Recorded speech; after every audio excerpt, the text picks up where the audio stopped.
All right, and we should be going out. Let's find out. Oh, Oh, sorry, I was just find out. Yep, sorry, I was just double checking that the right ad was on the stream, and it is. So here it is. Here it is for real now. See you in a bit. Bye. This video is brought to you by Game Maker. If you've ever wanted to get into game development, Game Maker does this really crazy thing where it's free. Just start making and only pay when you want to release your game to the world commercially. It's fast, it's user-friendly, and there's easy-to-follow tutorials, plus a dedicated community to help answer even my questions. How make man jump? Game Maker is a 2D game engine that's helped bring some of yours and my favorite recent experiences to life, like UFO 50, Chicory, Anton Blast, and of course, Yahtzee's own Starstruck Vagabond. Ooh, are we talking about Game Maker? I love that program, it's so easy to use. As well as Starstruck Vagabond, I also used it to make all 12 projects in my 12 games in 12 months Dev Diary challenge. And I couldn't believe how much sex I got out of that. None. I got none at all. Which I couldn't believe. So what are you waiting for? Head on over to the Game Maker link in the description and start cracking away today, because we want to play your game. Yeah, looking through this list, I'm seeing one of you made Armpit Fart Tycoon, and I've got several questions for you. Yes, it's that ad again. They re-signed. It's a fine ad, Yahtzee, a fine ad. Well, they certainly seem to think so. Anyway, welcome to Yahtzee Tries, everyone. I'm back from holiday. Hello, with a little bit of a summer flu. So I put my mic a bit closer to my mouth so that my throat doesn't feel too sore.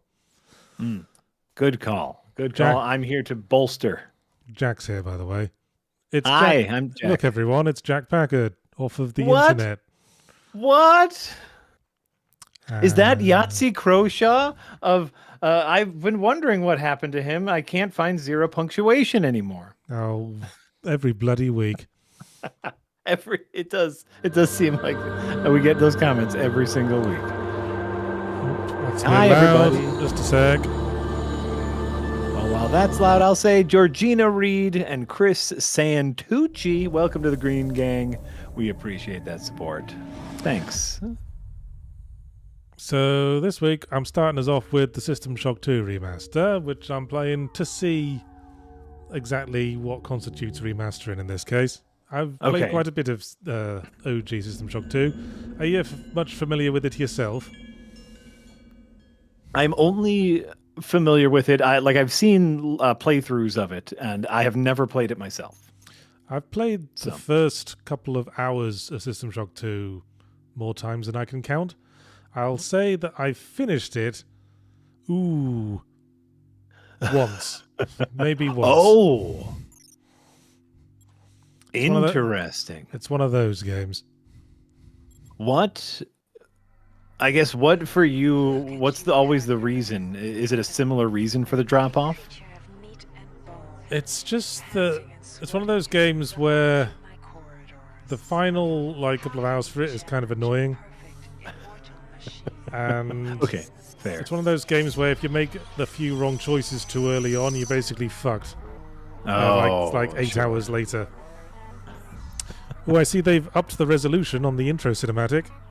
Ooh. In 2072, a rogue artificial intelligence. Gotcha. Yeah, for me, I've started several playthroughs of Fallout New Vegas, but also only beat it once. For me, though, usually it's because it kept crashing as it got towards the end of the game.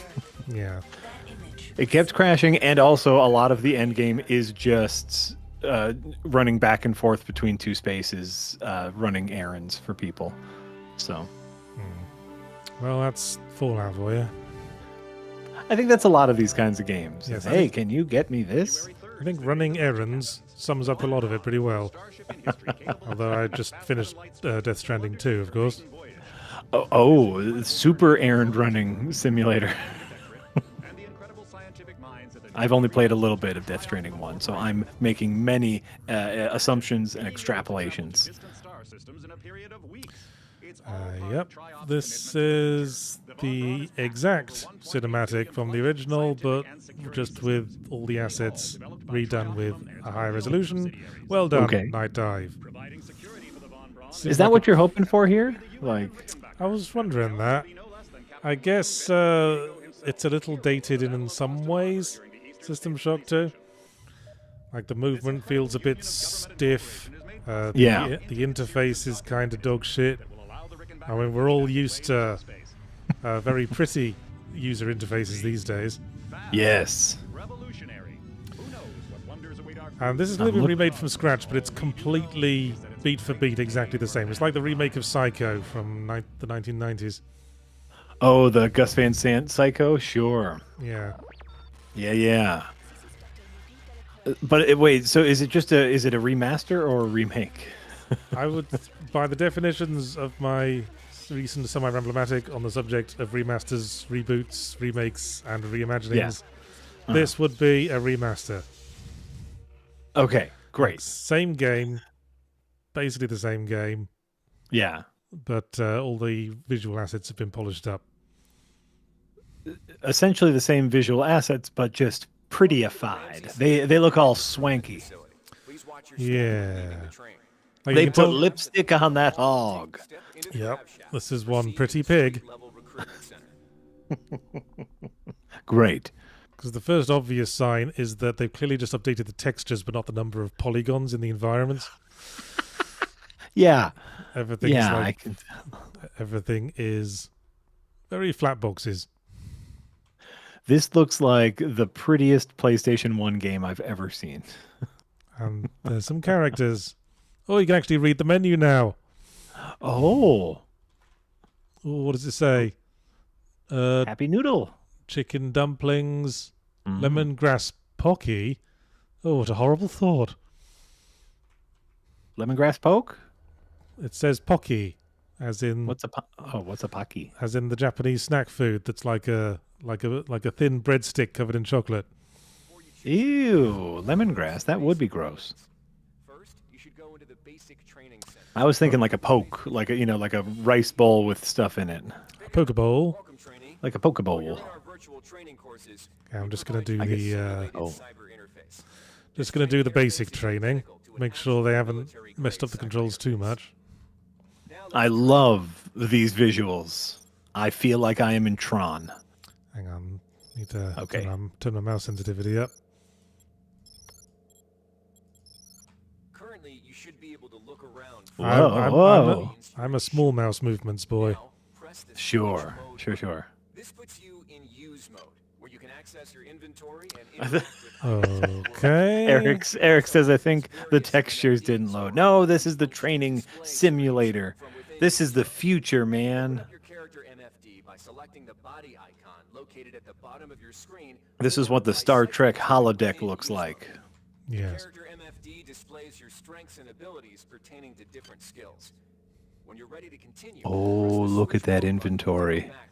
Oh, it's so tiny. It's so tiny. I hate when they tie the size of the interface to the resolution scale. Can we There's fix gotta be that? That would be nice. Did we not bother to fix that? No. Oh no.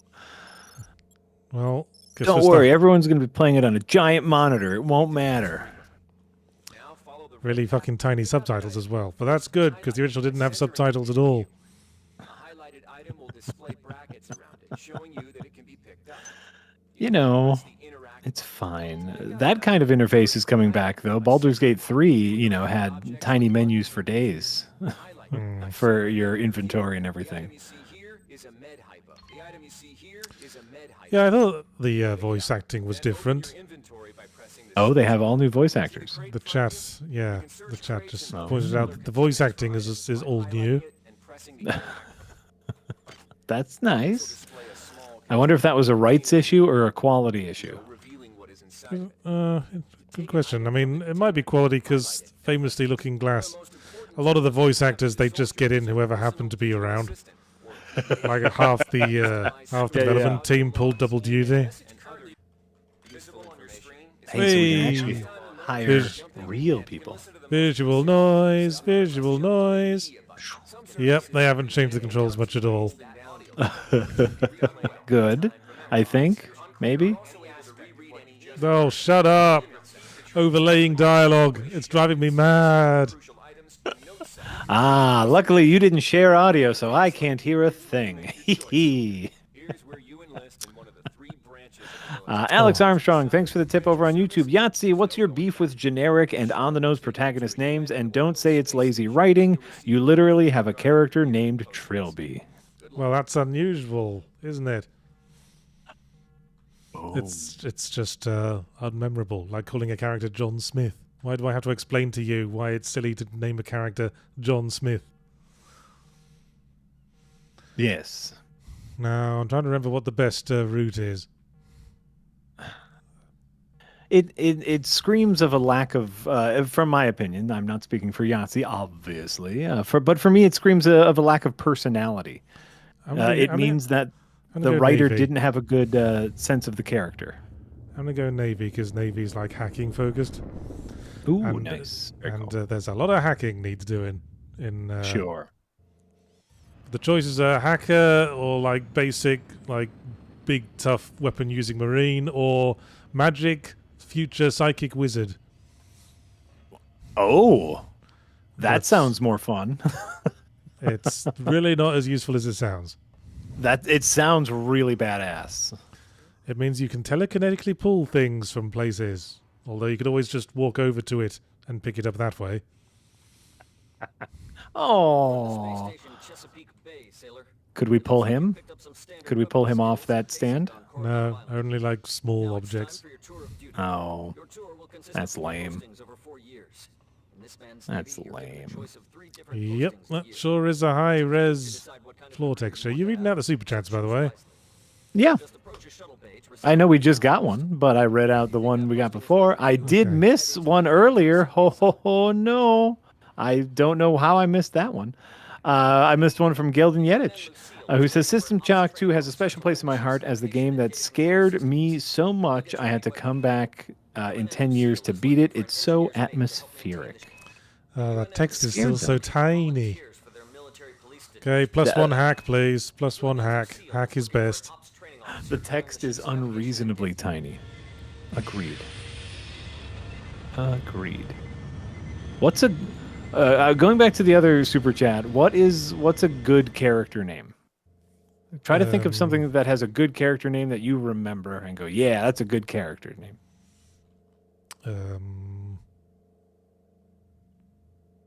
John Constantine. John Constantine is a great character name. Yes. I agree. Who's an evil detective, or a demon detective? Yes. John Constantine. That's a great name. S6, thanks for the super chat over on YouTube. Let's sing the Machi Machi song. Mama, mama, mama, hachi machi, ma, ma, ma, ma. Mama, mama, hachi machi, ma, ma, ma, ma. Mama, ma, hachi machi, ma, ma, ma. Ma, ma, mama, ma, hachi, machi. Hey chat, why don't you decide this time? Do I want +2 standard weapons, +1 maintenance, or +2 cybernetic affinity? I just can't decide.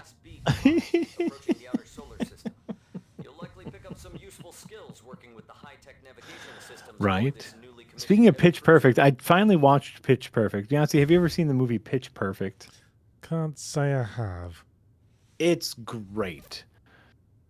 It's basically Sister Act, but with college co-eds. It's beautiful. It's about a young girl going to college who doesn't want to go to college. Her dad makes her join a club, and she joins the a cappella club, and the whole movie is like a cappella competition. It's great.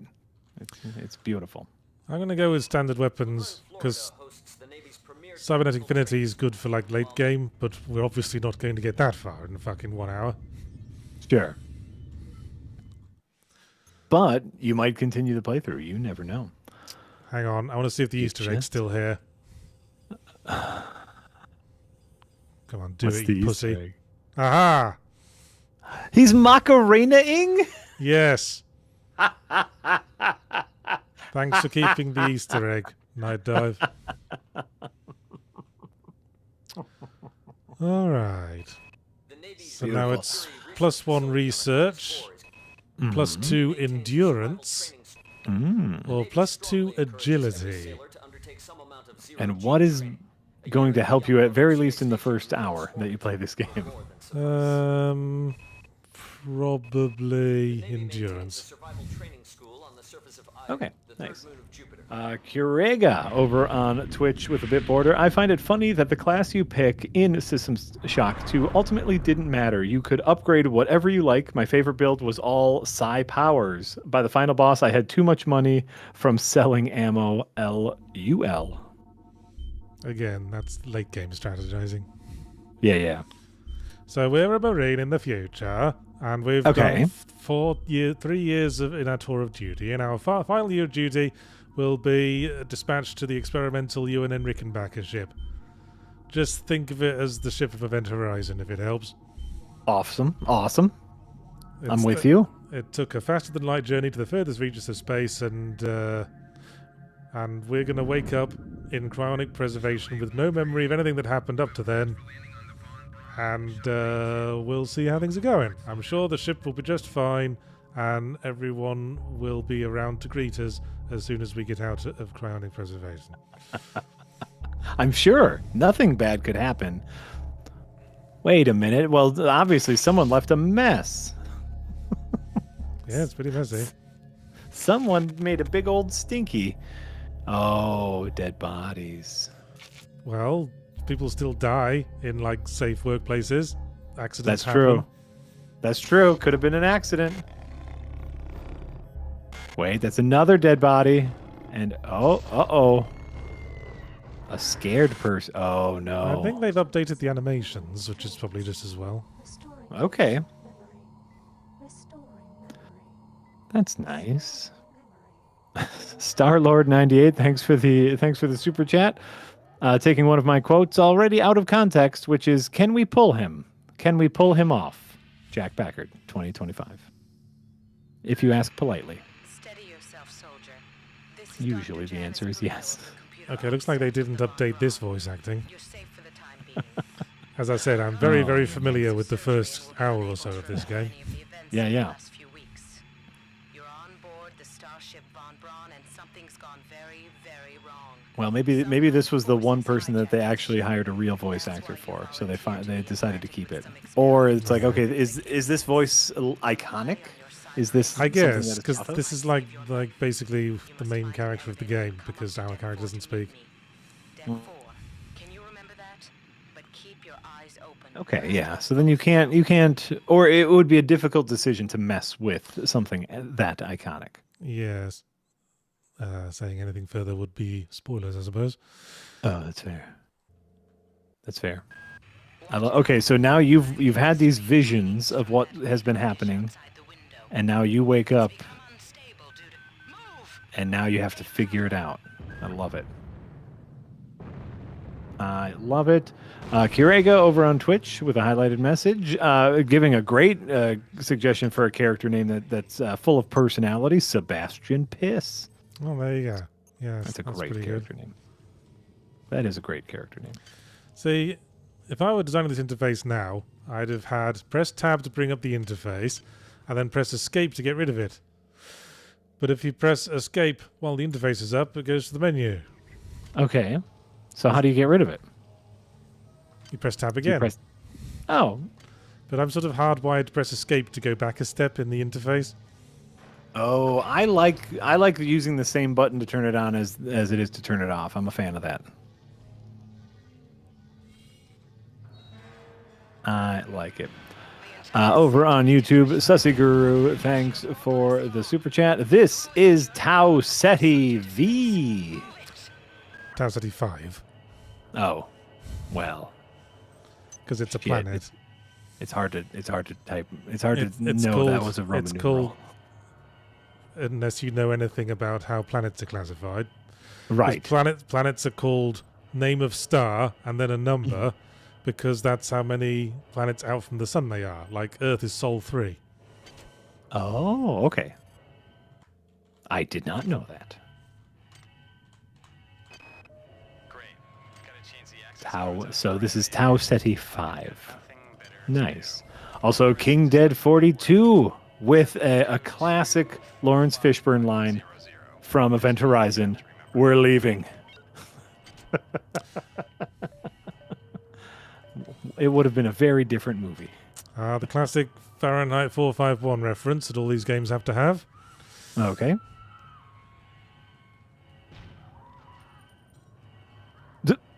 That looked a little goofy. Yeah, that's always looks pretty jank because they didn't fix that.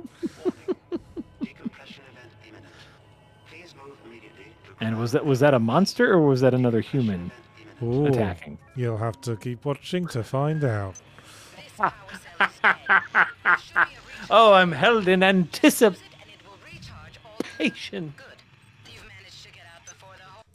It's been a hot minute. Oh, I keep pressing escape to get rid of the interface. was it escape before and now they changed it, or are you changed by modern games? I guess I might have just been spoiled by modern games. I like it. One button on, one button off. Easy to remember, unless you're Yahtzee. I love it. Sir George Lucas over on Twitch. As a hater of cutscenes, I assume Jack is a Half-Life enjoyer. I am a Half-Life enjoyer. There you go. I am. And it's not all cutscenes. Some cutscenes I think can help establish a mood, establish the level you're in. Like a quick little boss cutscene in a Dark Souls game to let you know the big threat you're about to face. I think that's fine. It's the extended ones, the story cutscenes. I'm gonna keep upping my hack skill because it's System Shock. If you're in a System Shock game and you don't feel like hacking, you're in trouble, mister.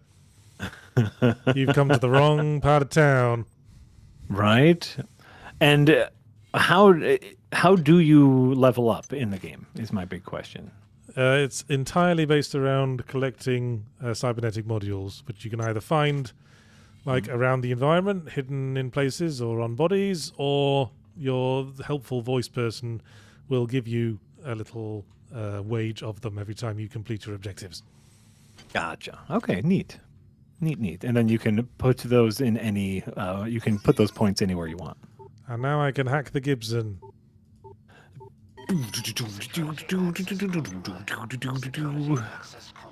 I don't think that song was in Hackers, but in my head it was. In my head it was. Let's see here. Karaga. The thief engine animations at work. Honestly, one part of this game that made it so memorable for me. It's not the thief engine. It's called the dark engine. But is it the thief engine? Yes, it's the engine that Thief and System Shock 2 were made in. Gotcha. The dark engine. Yes, very edgy. It has to be. I'm a big believer that a little bit of jank helps a game. Well, it makes it lovable. I mean, certainly there's such a thing as being overly polished. Right.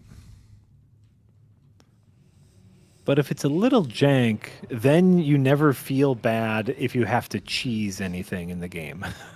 Because you go, oh, the game's a little jank. I'll just cheese this thing, and I won't feel bad because I can be a little jank too. Probably won't need a PSI module, never mind. Just install the Brawn Boost implant. I know. Okay. That didn't seem like that great of a height for fall damage. And it wasn't that much damage either. They just played it up more than it probably warranted. Sure. Just like heads up. That's a thing in this game. Man, I think they've speaking of the dark engine, having a little trouble seeing where I'm going. Uh-oh. That's a bit better. Uh-oh. Let's see here. Double Finger, thanks for the super chat over on YouTube. But we should start calling Earth Sol 3 way cooler. I agree. Yeah, I've always liked it as a name.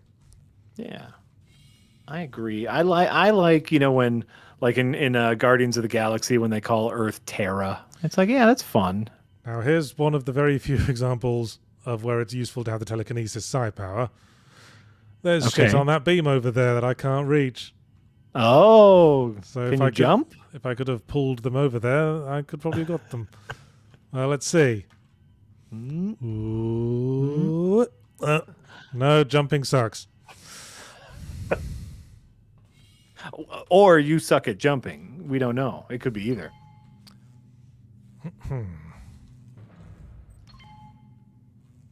We'll see. Anyway, well, let's not get bogged down. I think we should get bogged down. I think that's kind of what this whole thing is about. Let's see here. Pure Pyro, have you seen Reign of Fire, Jack? Is that the Adam Sandler Don Cheadle movie about him dealing with post 9/11 trauma by playing Shadow of the Colossus? Oh, I remember that. Yeah. Yeah. I have seen it. It was weird. It was a weird one.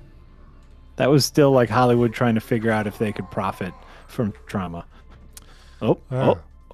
Well, the animations might have more frames, but that guy just stuck his own baseball bat through his head. What was that? Now, the hacking mini game I have a lot of time for in this game because it's very, very Okay. simple, but very, very straightforward. Okay. You just have to keep clicking on boxes until you got 3 white lights connected in a line. Okay, I'm ready. And that's literally all there is to it. Oh, okay. Wait, have you hacked yet? Yeah, I just did it. Oh my god, I didn't even see it. I didn't even see that. I was looking for it too. I didn't even see the hacking. Oh, I'm sorry, chat. I'm very, very sorry, chat. Okay, the movie I was describing was Reign Over Me. Reign of Fire is Christian Bale fighting and Matthew McConaughey fighting dragons. Oh, yeah. That's like dragons came back during modern day times. And I have seen that one as well. I didn't find it very memorable. I've seen it once. I saw it exactly as many times as I saw Reign Over Me. And I remember them both very poorly. I'm so sorry. I'm so sorry, Chad.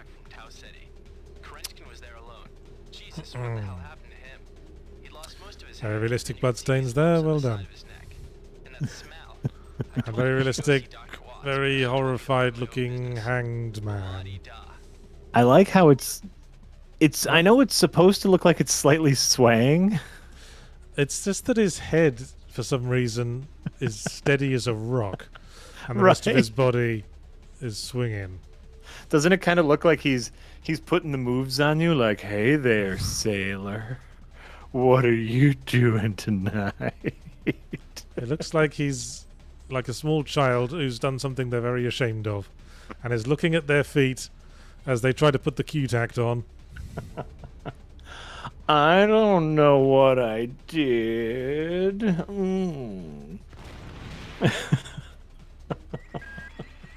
Cameras. Oh, camera's bad? Camera's bad.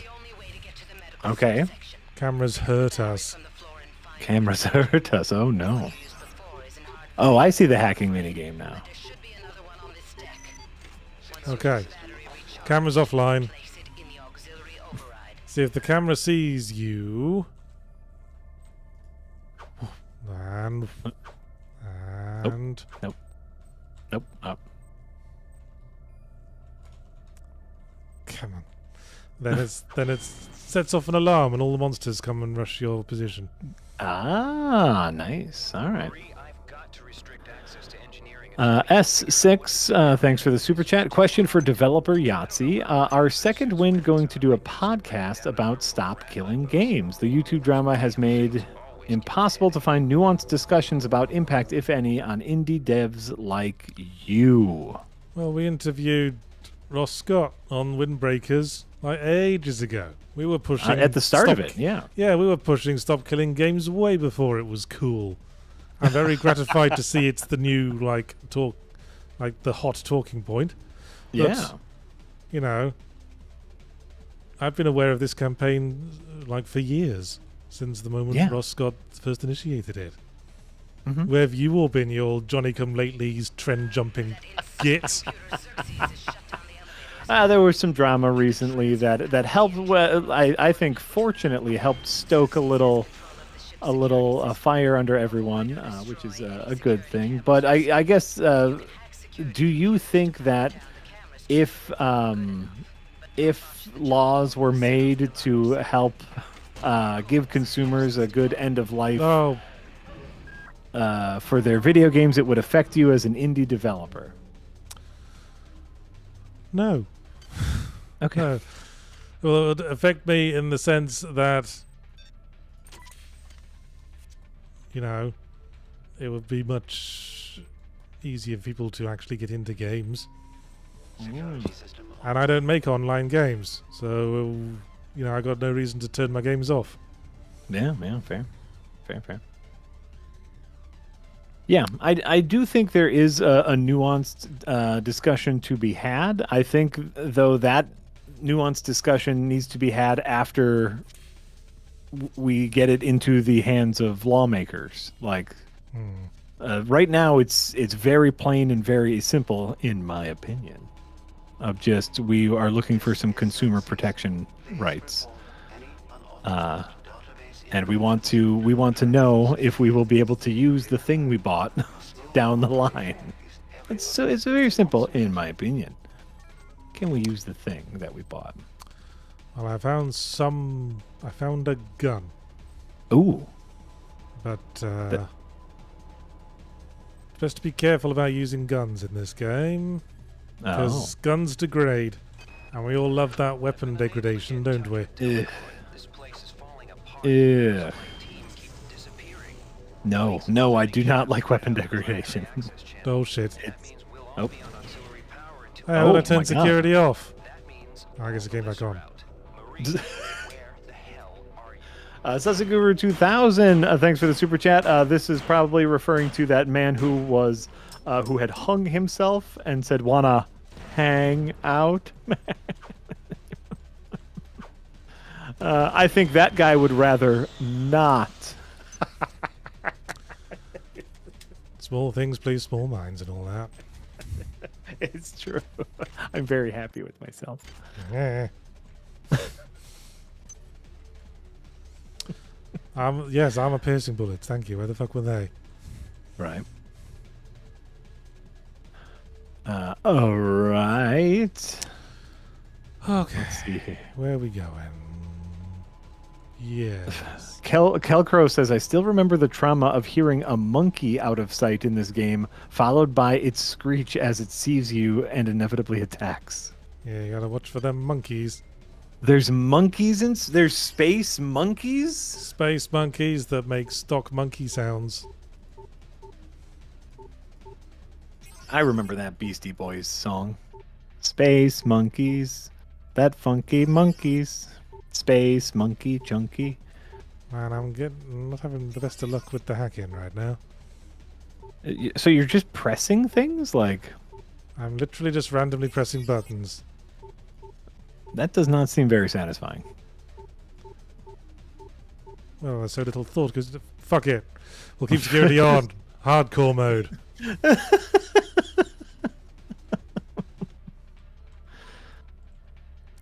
Yeah, there seems a monkey. Oh no. There seems like very little game to that. Well, the game is doing it while hoping you don't get backstabbed by horrible monsters, I suppose. Okay, fair. You die first. Fair. Oh. Ow. You got attacked by a Klingon. That's not a Klingon, that's a dude with a thing coming out of his head. Well, what else is a Klingon but a dude with a thing coming out of his head? Touché, I rest my case.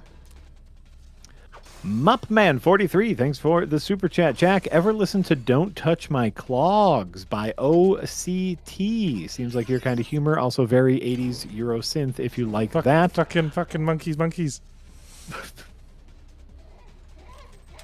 Was that a song by OCT? Fucking monkeys. Funky monkeys. Monkey. Gotta watch out for the monkeys. The monkeys don't piss about. The monkeys don't piss about. No, I've not listened to them. Not man. I am sorry. The internet is a big place. Man, I'm out of health hypos. Uh-oh. See, late in the game, that never fucking happens. Does the whole game take place on the ship? This and the other ship that it is attached to. There's 2 ships. Okay. There's 2 ships. And how do they deal, or do they deal at all with kind of the, like, everything looking the same? Not really. It's not that kind of game. You know, this was a game back in the day when we didn't care so much about how things look. Sure. It's about, you know, atmosphere and deduction and shit like that. Oh, sure. All right. Bendinsis. Some would call this the first, or one of the first, true immersive Sims. Is there any design decisions that is notable before the genre solidified? Well,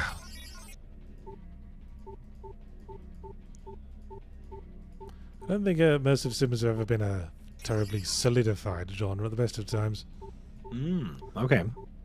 Like, this game doesn't have stealth mechanics. For one thing. That's actually very interesting that it doesn't. Is so commonplace in non-immersive Sims now. Especially considering this was the same engine as Thief, the original stealth game. Mm-hmm. Did it come out before or after Thief? Ooh, after, I think. Okay. I guess that would make sense maybe from the publisher's point of view where they, you know, hey, we've already done stealth. If you want stealth, you can play that game. Yeah. This is its own thing. Yeah. Oh god, this game's so labyrinthine. I can't remember where to go.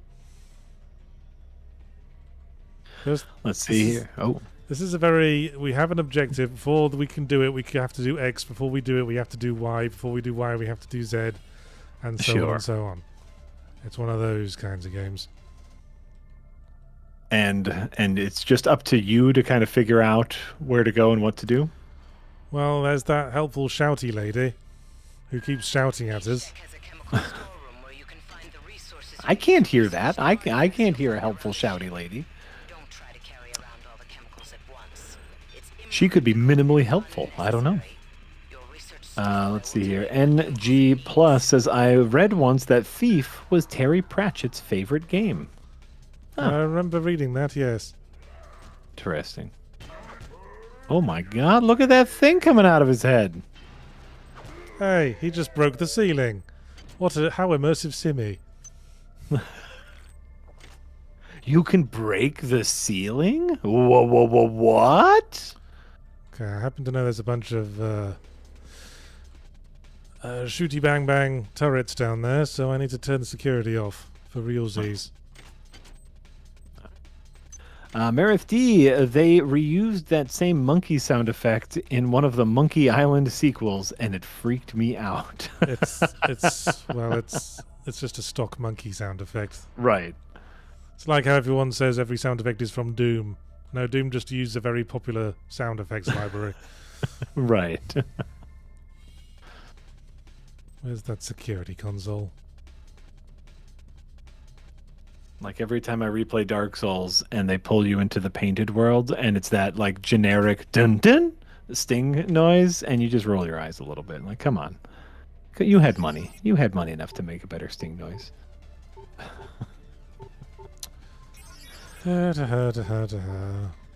Let's see here. Sir George Lucas says, does System Shock have terrible hacking minigames like Fallout? Is this hacking different than System Shock 1? Oh, yes. Ocean's different.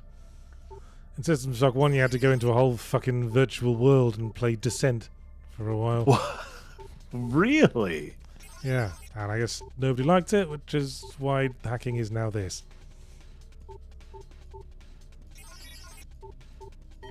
I suppose like there is some tension, there's some drama in that. It might elicit that feeling of kind of like randomly like pressing buttons while bad guys descend on you. Because I took some inspiration when I was making my hacking game Casey Joint.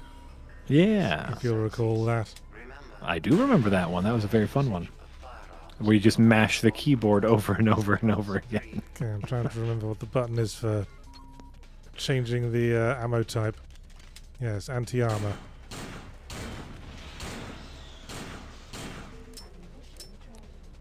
Nope. Oh. Ow! What? I think it exploded the It barrel. blowed up? It exploded the barrel that was next to it. That was on me. That's fair. Okay, B is the ammo change button. Thank you, chat. There's a lot of weird hotkeys in this game as well. Because that's how we liked it. Because that's how we liked it. I don't know. I might be into immersive sims. I just might be. These might be a little too old school for me. I might want a few more creature comforts. What is your favorite immersive sim? I don't know if I've played an immersive sim. I think in my heart I think I would like them. What are some modern immersive sims? Have you played Deus Ex? I played a little bit of the recent Deus Ex. Well, that's probably not the best example. Okay. Have you played Dishonored? Oh, okay. Yeah. I liked Dishonored. There you go then. There, I liked Dishonored a lot. That's an immersive sim. All right, yeah, fair. I might like it. Did you play I like the latter Prey? Not the first Prey, the second Prey.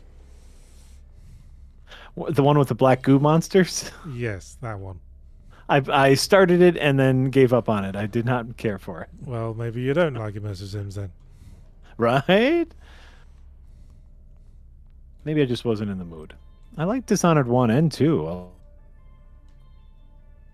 Whoa. Whoa, what's happening? Where have you gone? The internet.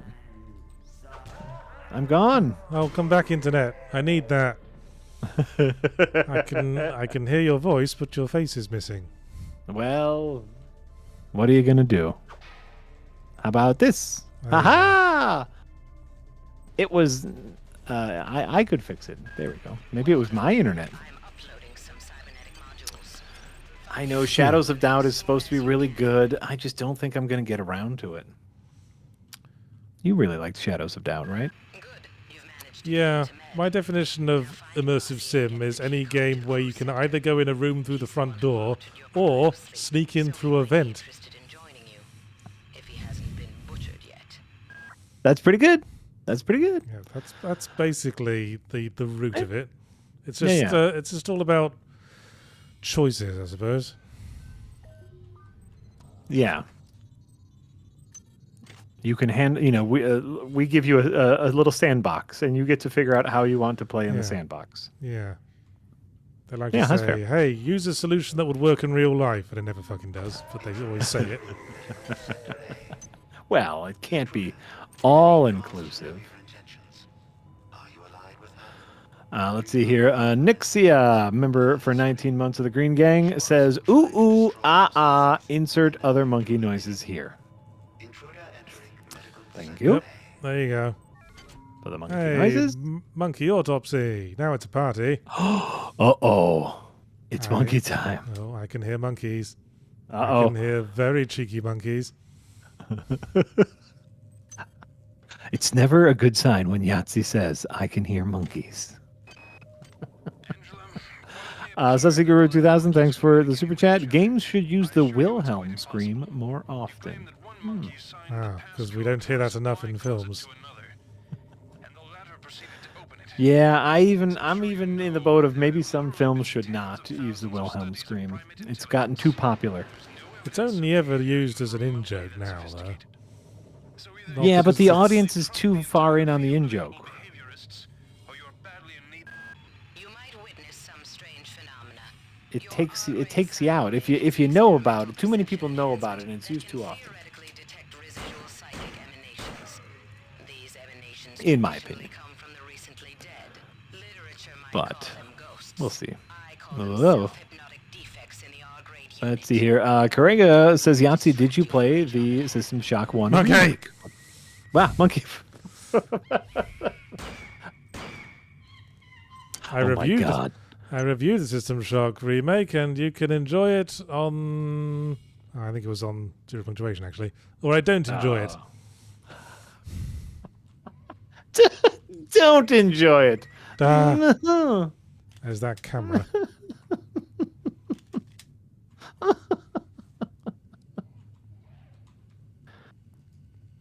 Did you like it? Yeah, I liked it. Okay. More monkeys. Oh my God. Well, I was ready for you that time. Bloody monkeys. Running around, pretending to have opposable thumbs. Pretending to have opposable thumbs? Alright, actually having opposable thumbs. Yeah. And opposable toes. Oh, yeah. They end up opposable tails sometimes. Armor, yes, thank you. Lovely. We'll have that. I'm still Let's see. hearing Here. monkeys. Pure Pyro 1. Pure Pyro 1. We just got around to saying it. I played a little bit of Prey. Not... didn't hook me. It did not hook me. And Kiraga says, better stop monkeying around and find that key card. Security system off. Yeah, it's a good one. It's a good one, Kiraga. Okay. Sasiguru 2000. Is it really a sim if it isn't some kind of simulator? Well, that's the broad definition of simulator. Like this is simulating a ship. Yes, I mean, all games are a simulator, strictly speaking. Yeah. Yeah. Oh my God! You Aha. hit that monkey with a wrench. Yes, he's been monkey wrenched. Yay! I don't want to be your monkey wrench. Classic Foo Fighters. Oh, shut up, the many. The subtitle just gave the plot away Oh. by telling you the mysterious voice is the voice of the many.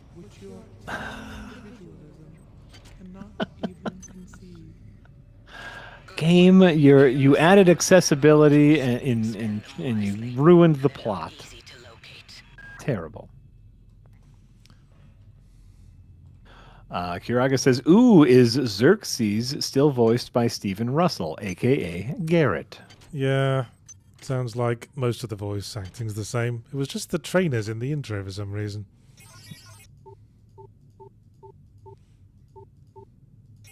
Who knows why? Okay. I'll just unload this gun and throw it away. We just need the ammo. You had to do it manually back in the day. You couldn't just walk over a gun and all the bullets in it magically jump into your pocket. Well, they did in some games, to be fair. Security system off. You'll notice in the bottom right, my gun it now has a quality grade of 3, which is pretty shoddy out of 10.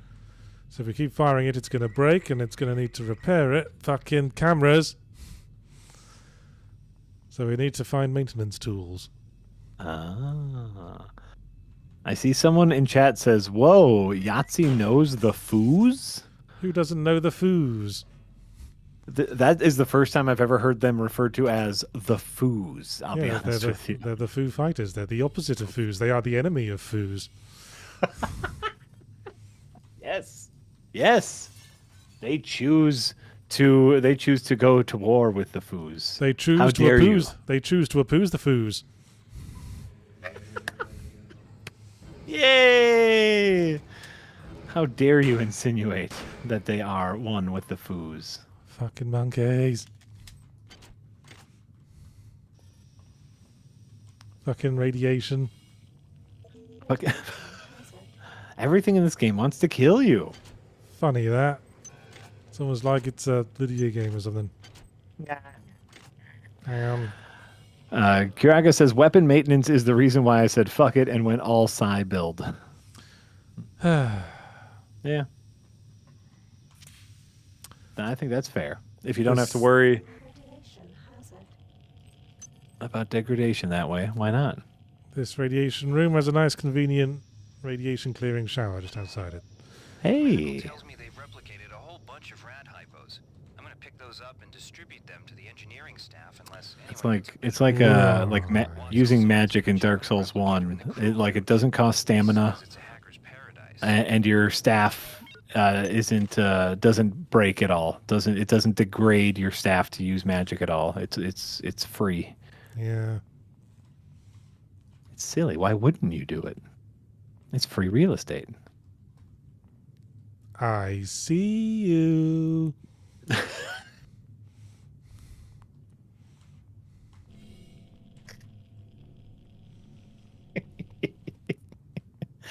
Nice. That joke was off the charts. The medical charts. That was my joke. Okay. That was my joke. Don't think that was clear enough. I Oh, just thought that I was, might bash everyone over the head with it. I think that's fair. I do think though, like the downside is you've really made me look like a scrub. Don't go doctor in the joke now. Good.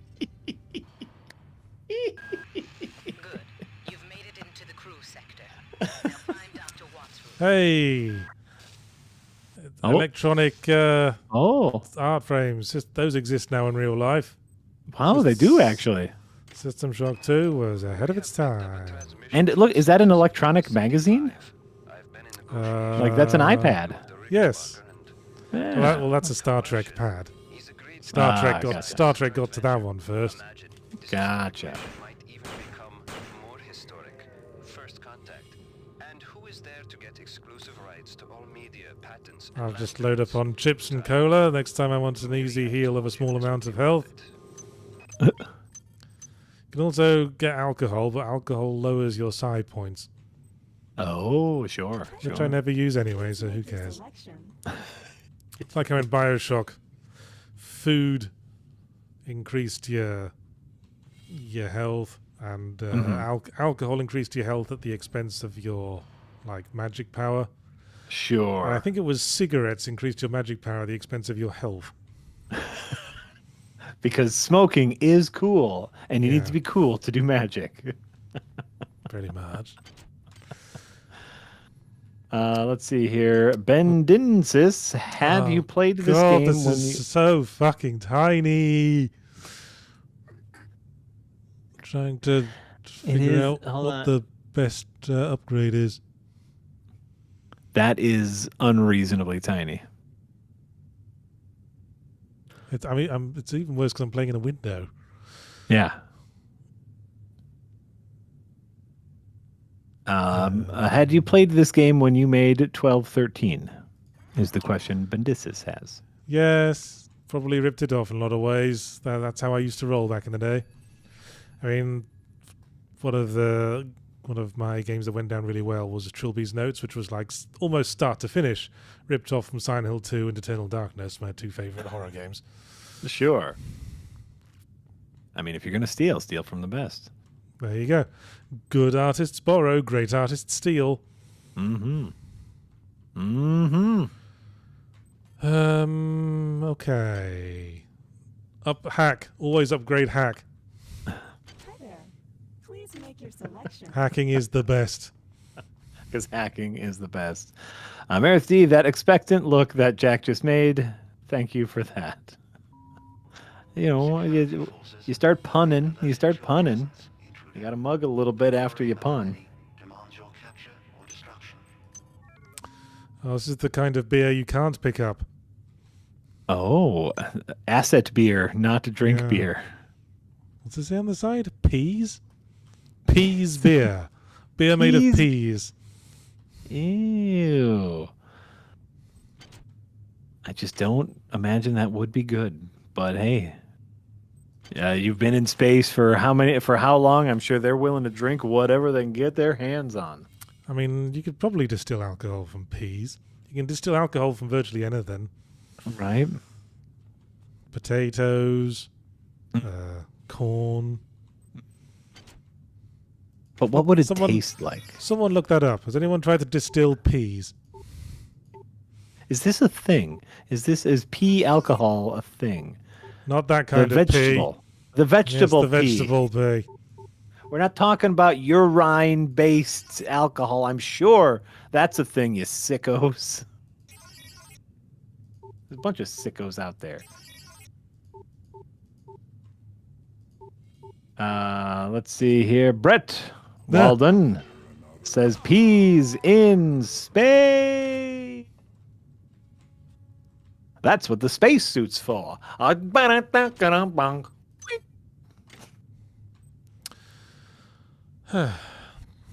seeing that pea-based vodka exists, apparently. Those Russians. Any way to get drunk? Kiraga says, pea-based alcohol, would you call it peed as in mead? I think the pun would go over most people's heads. Yeah. Yeah. There aren't very many good pea puns, though. Hey, they didn't change that sprite. That's pretty much the same. That looks terrible. Yeah, it's clearly like an animated day cow. Yeah. Ow, you bastard. Oh, I know what you would call pea-based alcohol. Podka. Yeah, that works. This is Xerxes. I did it, everybody. You're welcome. We did it. We took care of it. Podka. There's not a lot of just because there's not a lot to peas, right? The pea in the pod. Yeah, there you go. Yeah. So Peas. you'd call it podka. Peas, pods, etc. Yeah. Pea vodka made with British peas, so someone is getting tired of Beefeater. Apparently, pea vodka is a thing. The fact that it's not called podka, that's, get on the phone with marketing. Tell them I got a big one for them.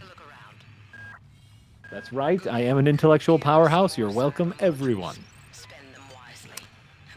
Okay, You're welcome, I got 15 cyber modules.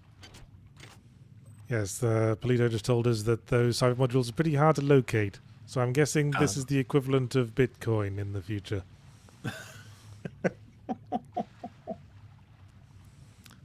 Yeah, sorry, we can only give you 3 right now. I've got my mining rig going full pelt, but that's all we could manage.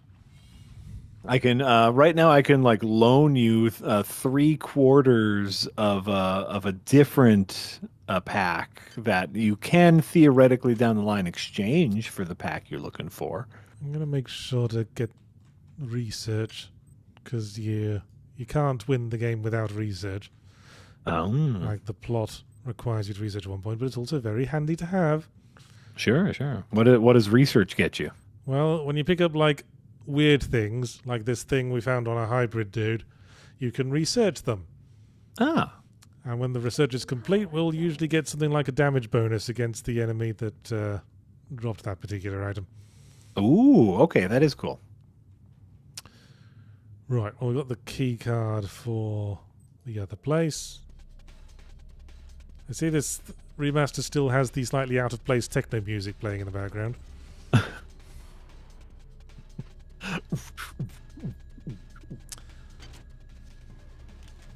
Man, where am I supposed to be going now? Over this way, I think. Who knows? Meredith D says homebrew sites are talking about P beers and P wines. P wines? P wine. A P wine? And used to get some friends around and say, would anyone like a taste of my P wine? And expect any of them to stick around. That's how you get guests to leave who have stayed too long at your party. All right, everyone. I know it's getting late, but I have a fresh bottle of pea wine. Pea wine? You mean that noise we make when we're trying to urinate with syphilis?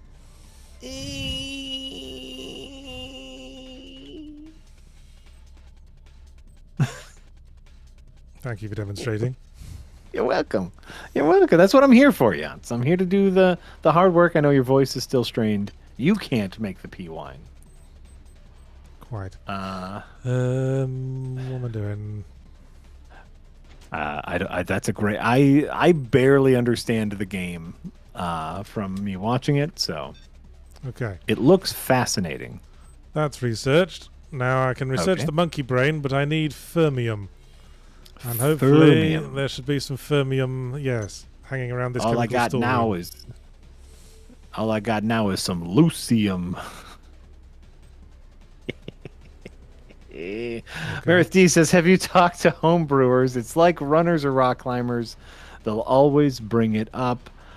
I think that's fair, though. Like, I know, like, that is a running, like, bit about, like, oh, yeah, like, homebrewers, rock climbers, people who are really into, what's that gym that people are really into, like, that hits CrossFit? hard?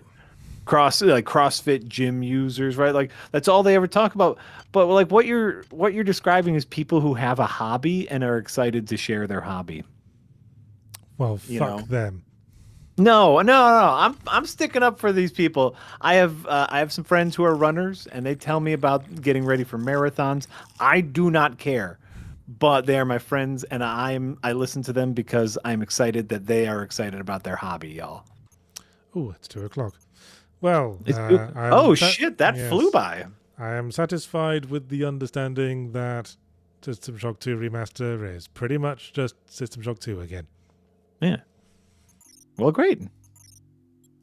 Thanks, well, great. Night Dive. I mean, they put a bit more effort into the System Shock 1 Remaster, but you kind of had to. There was a lot less to work with. Yeah. All right, our second game. I don't know much about it. I think it's like a roguelike of some kind. Nick recommended it.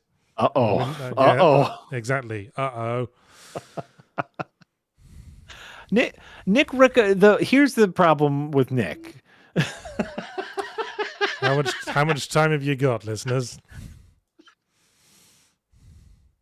I enjoy Nick as a coworker, but Nick recommends too many games. He just has too many game recommendations, and like every once in a while, a game that he recommends, I will enjoy. But he spitfires them. Oh, this game! He just loves all games.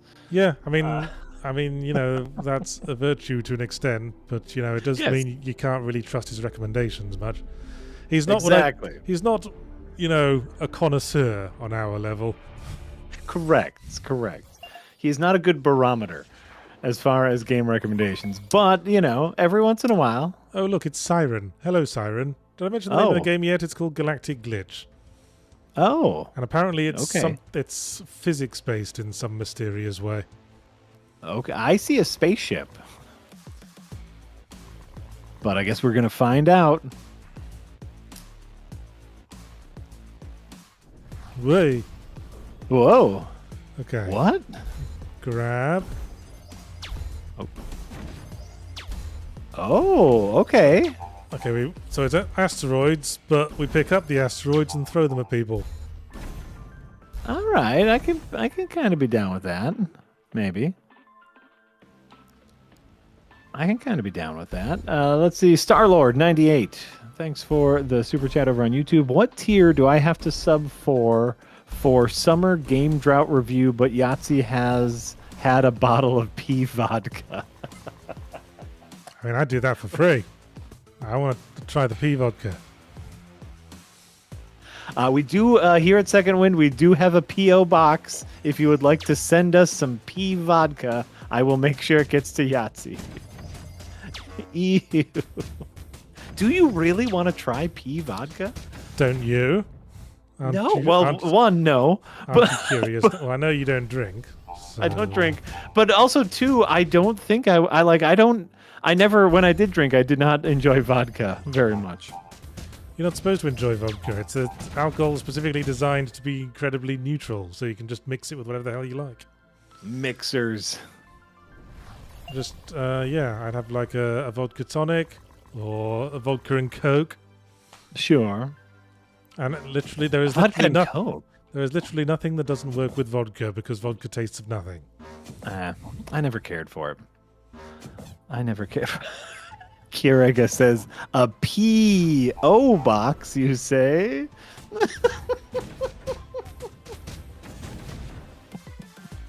Oh, gross. Have we not shared our P.O. box? We'll share it on the Discord. If you're interested in sending us some P vodka, I will share the P.O. box over on the Discord. It's a P.O. box, so we can share that publicly. I don't care about that. We barely use the thing. Well, it's nice to have. I think so. In case someone wants to send us lots of cool shit. In case someone wants to send us P vodka. Yes. Please send us P vodka, internet. Yeah. Yeah, Eric, it's okay to share the P.O. box. Let's see here. Sir George Lucas says, if I host a wine party or a summer orgy, how do I actually get people to leave the house when I get sleepy? We just said it, Sir George Lucas. One, you just ask them politely to leave. You just say, hey, I'm sleepy. I would like you to leave now. And usually they'll go, oh, okay, no problem. Or you invite them to try some of your pea wine and give them no further context. Pea wine. Wine. Wine. Wine. There's got to be a better pub than that. You know, what's all the different names for wine there are? We've got to be able to come up with something. Merlot, Cabernet. Oh, I've got one. Okay. A nice Chianti.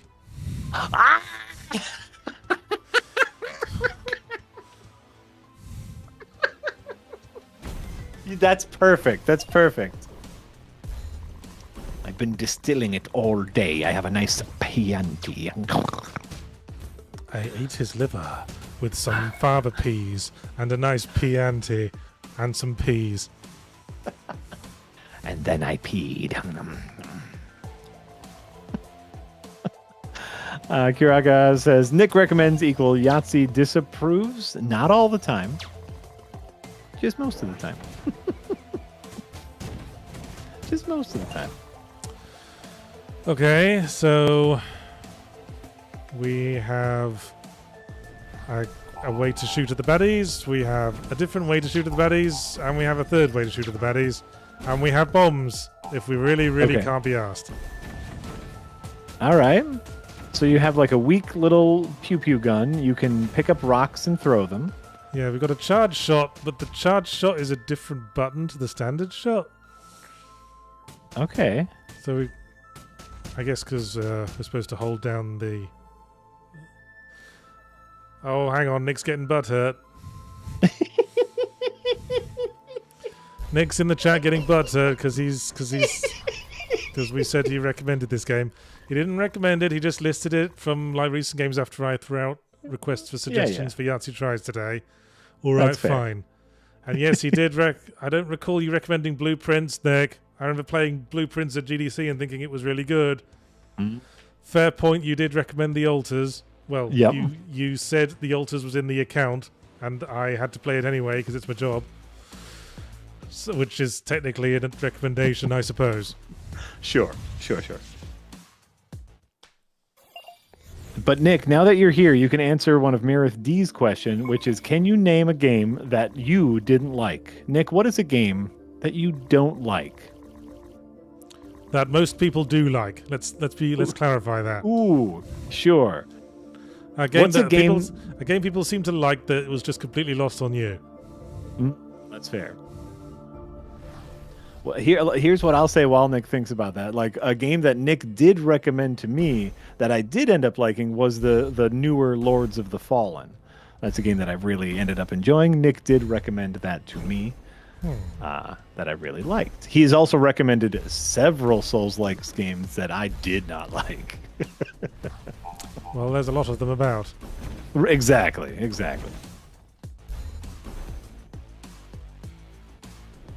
Blueprints was a good game. That was a really good game. Nick, we're not making fun of you for recommending games. We're just saying you recommend a lot of games. And that's okay. And that's okay.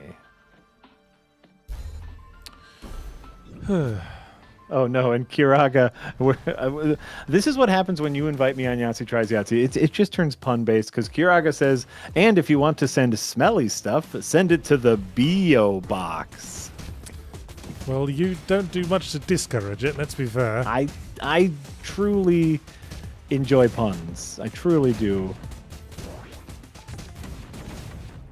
And to me, it's not just the pun. Like, you know, doing a pun is great. To me, the real fun is like once you get to the bottom of the barrel, when you are like just like, you know, pea. Obviously, like all we have is pea and pod. Maybe we could do like vegetable. Maybe we could do small green. I don't know. But like when you are scraping the bottom of the barrel, trying to find the next pun, and really stretching kind of the connective tissue of the pun, that's where it gets really fun and interesting for me.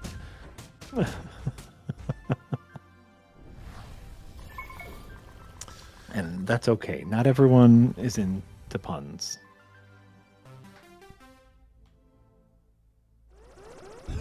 What is that? Does that hurt you? It's a rift, apparently. Okay. With dudes in. A dude? Oh, a dude rift. Classic dude rift. I keep forgetting I have a dodge. No parry, though.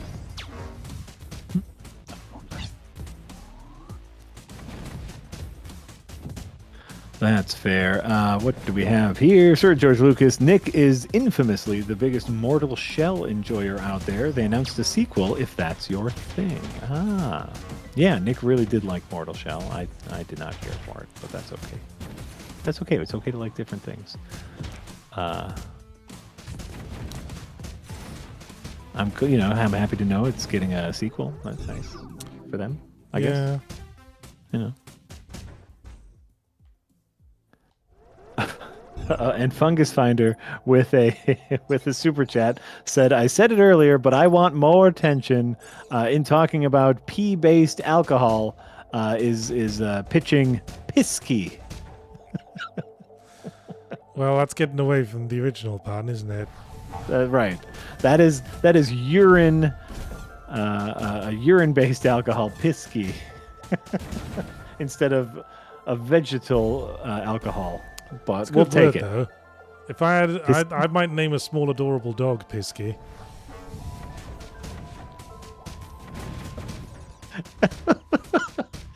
But then, like, you know, you'd shorten it eventually and just call him Pissy.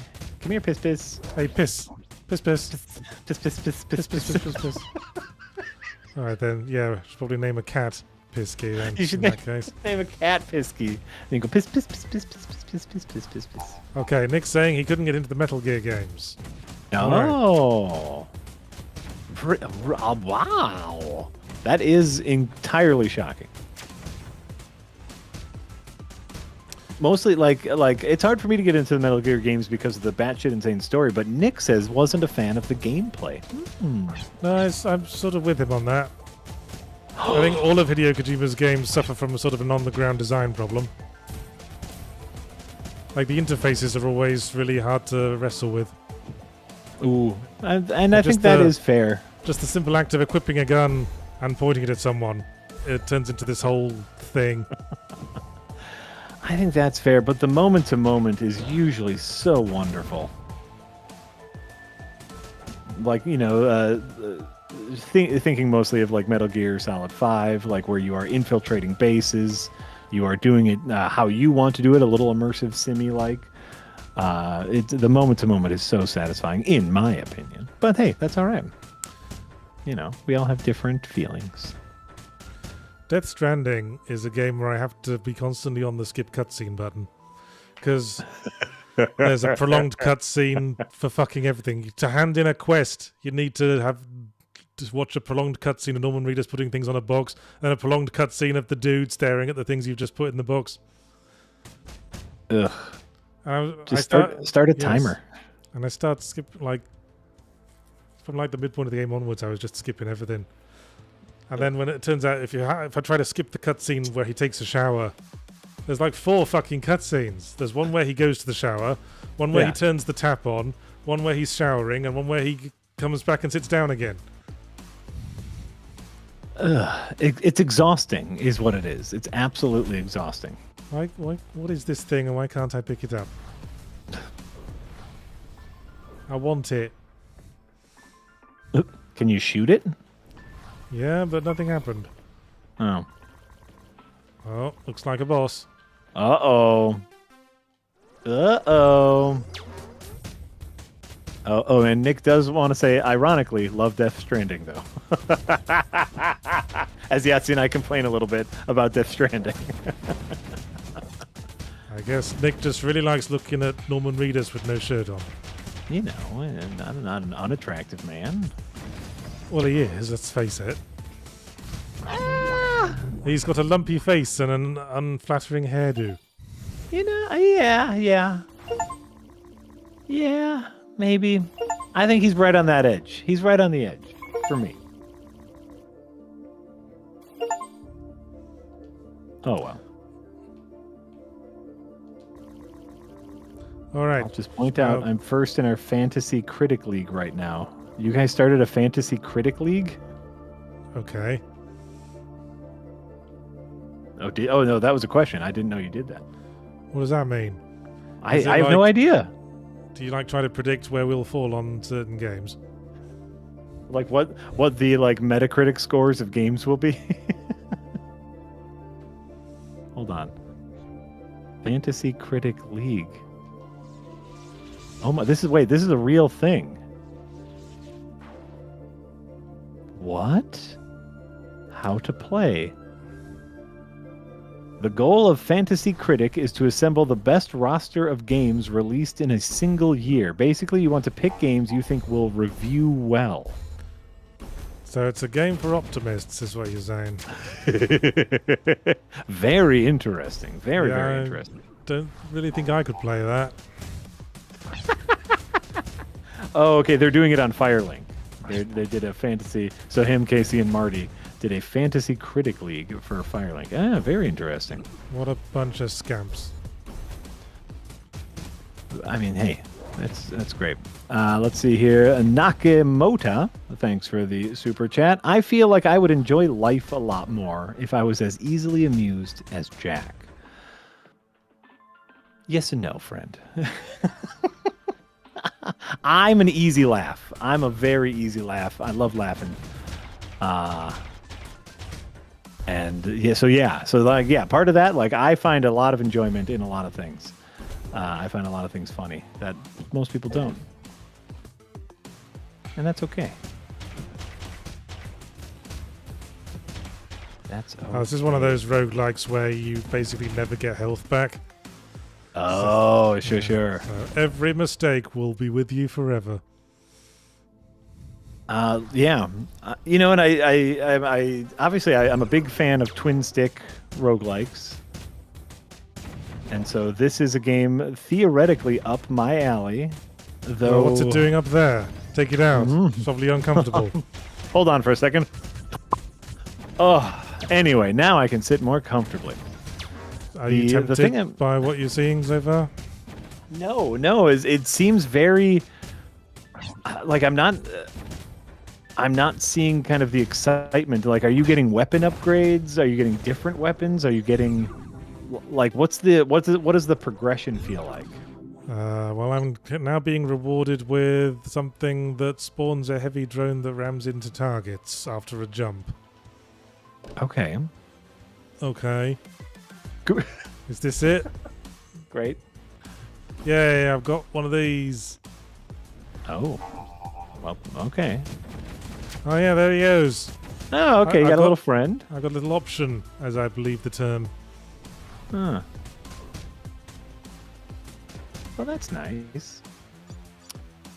So that place had like a blocked door blocked from the other side. So I'm thinking the boss probably up that way. And you got to find the key. Yeah. All right. Yeah, this could be a nice Switch game if it's available on the Switch. Just kind of like pick up every once in a while and fart around. You're asking if Galactic Glitch is on the Switch? That's I've got Galactic Glitch is on the Switch. I asked my mother, she was a bitch. Yeah, I've got a glitch charge, whatever the fuck that is. Oh. I like your little guy. Your little friendly guy is helping you. I like that. He's been quite a help. Yeah. Any chance of another creator Q&A in the future? Yeah. We've been ping that in kind of, if you're in the Discord, Starlord98. Ping that in kind of the suggestion channel. Oh, it's a Rift challenge. Yes, this is, well, I'm guessing it's like the boss. Ah, gotcha. Yeah, it's sort of Binding of Isaac in terms of structuring. Yeah, I'm seeing that. Aha. I'm seeing that. I can take people's missiles and return them to them. Ah, very cool. What odds will you give me on if you do it often enough, you get an achievement called Return to Sender? Is there a space way to say return to sender? Like, high ping? Technological way. Return to Space Sender. Sure. Oh, I bet there's definitely some sort of play on words for that achievement. 100%. 100%. But Starlord, yeah, actually Nick is in the chat saying we could do that for one of our group videos. I think that would make for a very good kind of Patreon content of just ask the creators. Theoretically, that's something we can do. So ping Nick. Oh, we can get some health back. Oh, very nice. Is this one of those we can have it only if we give up picking up anything else? Oh, sure. Maybe not. Taking damage creates multiple cohesion bombs. Well, I don't see that helping me with my damage. Throwing an enemy turns it into a drone. Oh, throwing an enemy turns it into a drone. That's nice. You could have a drone build. Ooh, those are pretty good. Well, they are in They're pretty good in FTL. Yeah, I've gotta love drones. I've been playing a little FTL lately. Yeah, it's a good game. It's a damn good game, FTL. I don't think if I'd have played it if you just described it to me as like, a real-time space strategy game or whatever. Right. But but for some reason I really enjoy it. Beautiful. It's a beautiful game. Ooh, the shop where I can afford fuck all. Ooh, fuck all. Let's see here. Send Sir George Lucas says send Jack and Jesse G to another PAX and more D&D Q&A goodness. Speaking of, I'm joining Jesse tomorrow on help desk, on tabletop help desk. That's a Twitch only thing. Jesse and I will be talking some alternate rules that are in the Dungeon Master's Guide for D&D 5th edition. I found some recently that I was genuinely I didn't know about. There are different ways to roll for initiative. Amazing. Some of which spin a I should have wheel. Something that, and I'll let you in on this because it's something I might use for Adventurers Nigh, because sometimes my beautiful, wonderful players in Adventurers Nigh spend a little too much time strategizing what's going to happen. Oh, I got it. I got a way to roll initiative by the Bagsies protocol. Bagsies? Yeah, whoever says Bagsies first gets to go first. I do like that. One of the optional ways to roll for initiative is to have your players write down what they plan on doing, not share it with each other, and then you roll initiative every single round. So it takes a little more time. So it's more like they do that in a lot of like strategic board games, don't they? Yeah. Like everyone has to turn over their tokens at the same time to reveal what they're planning to do, what they're going to do.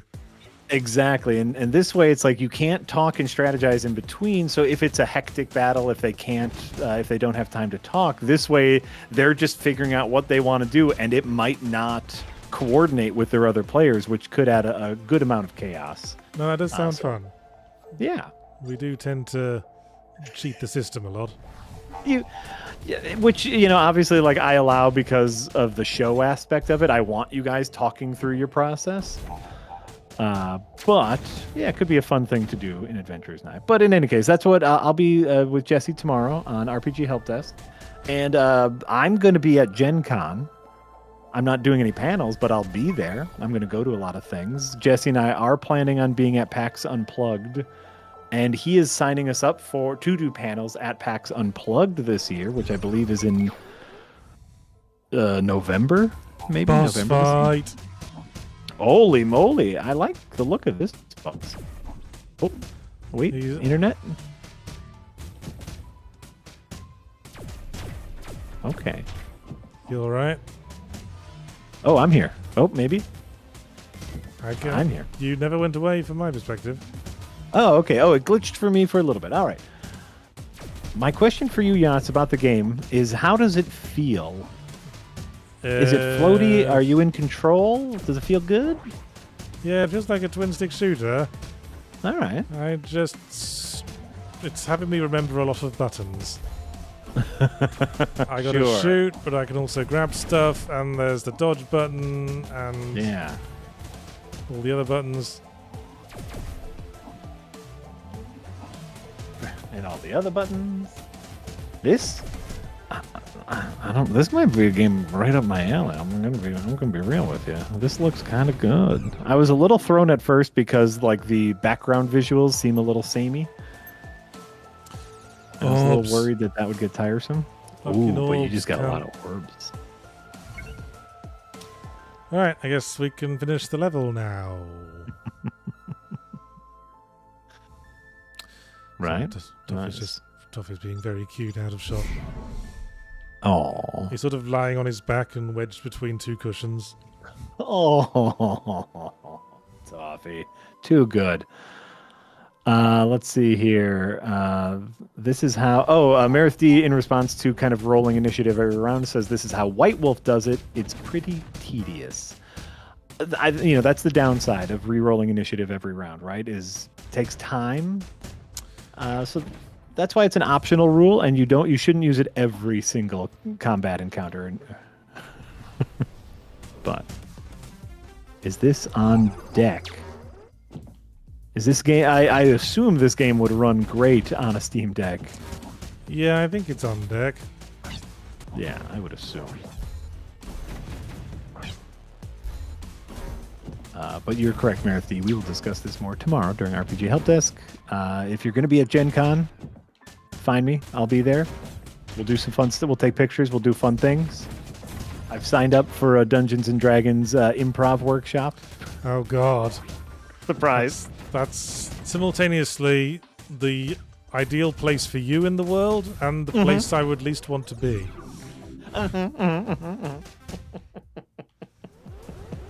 It's something that I am going to enjoy so much. And so many people, I know it is their idea of hell. And that's okay.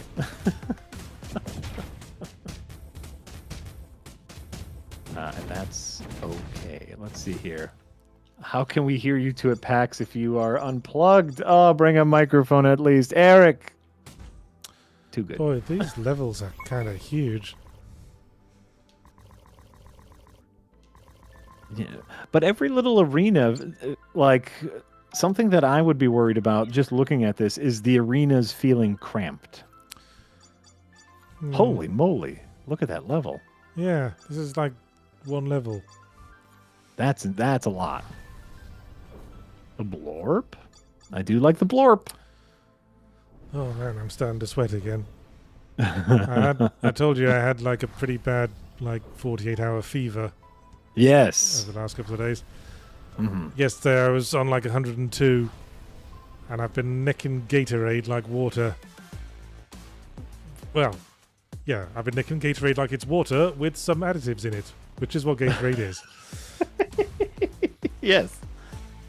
I've been necking Gatorade like it's water with sugar and extremely highly coloured bits in it as well. Ah, well, there you go. There you go. Sir George Lucas, how was your 4th of July? I watched Miravagian. I'm sorry. You know what I think is cool is that you got two fronts in like the drinks industry. And one front is all natural and when we appreciate where we know where things have come from, and the other is this is complete sci-fi goo that we created from chemicals.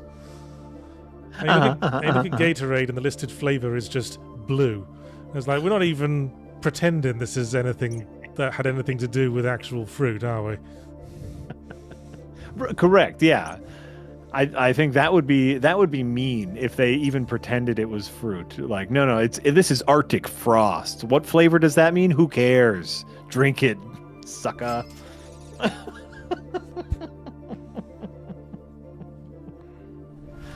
This is electric yellow.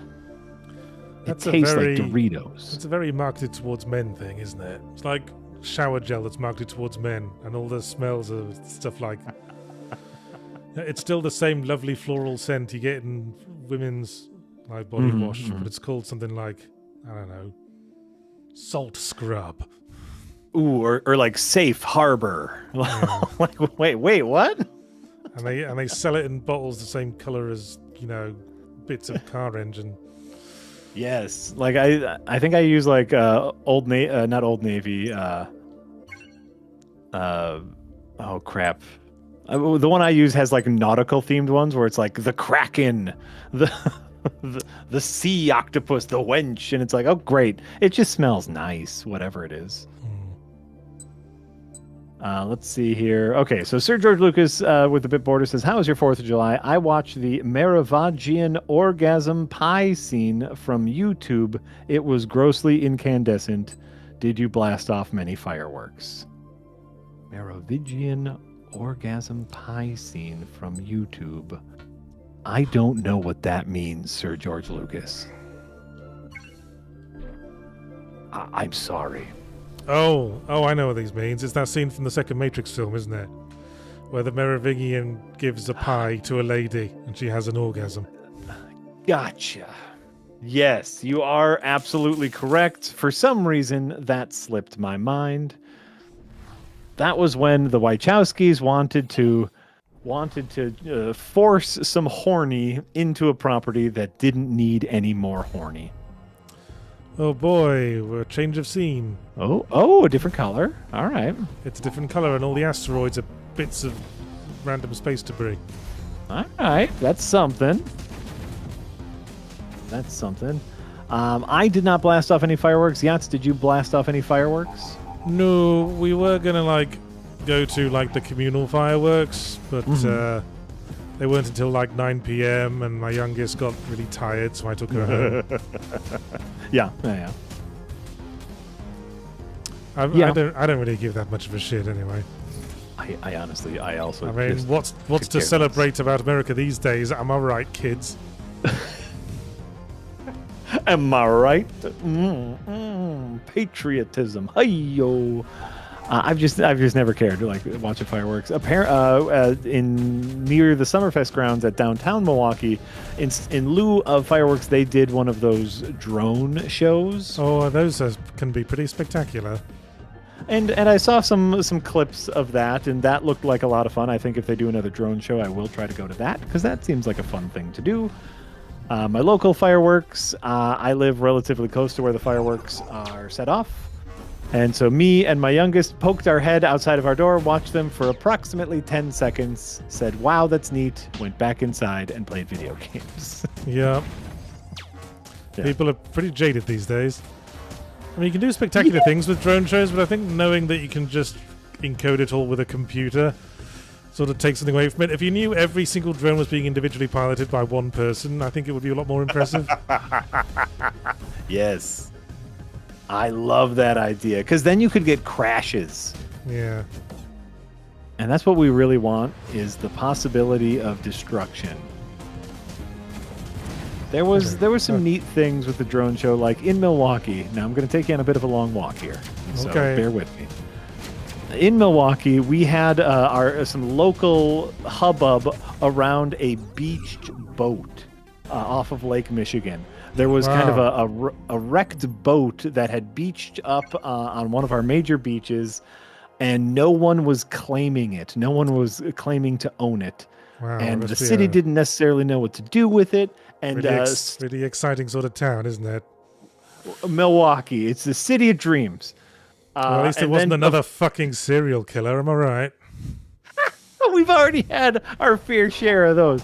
And so then people, local graffiti artists, started tagging the boat. It became a little bit of people were taking selfies with the boat. It became a little bit of a fun local in joke. Is the beached boat in Milwaukee? And during the drone show, they actually had the drones arrange themselves in the exact shape of that boat.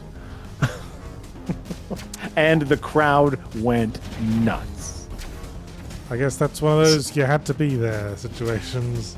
What I'm saying is that's like the fun and joy of a drone show is like, oh, you can see something you don't necessarily expect. And that is the end of my long walk about a boat.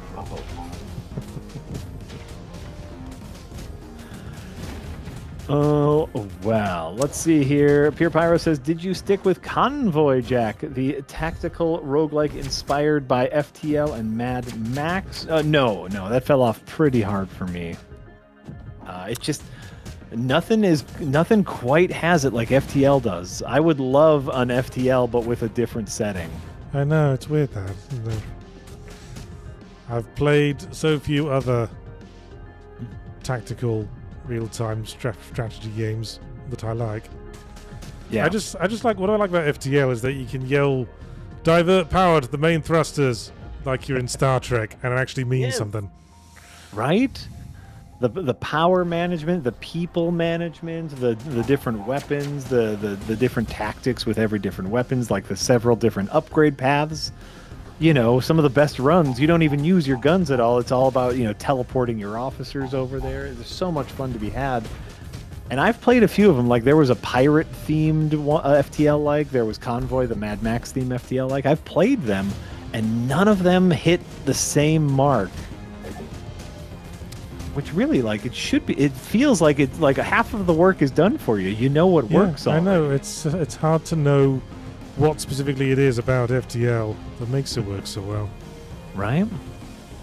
Someone should do it. It doesn't look particularly hot. It's not very excitingly animated or anything like that. Right, exactly.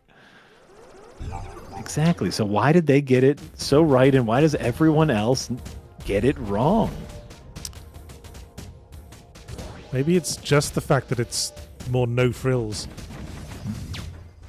It's just people try to add too many frills. Yeah. It's like ship, layout, rooms, go. It feels like a game that was initially conceived on graph paper, 100%.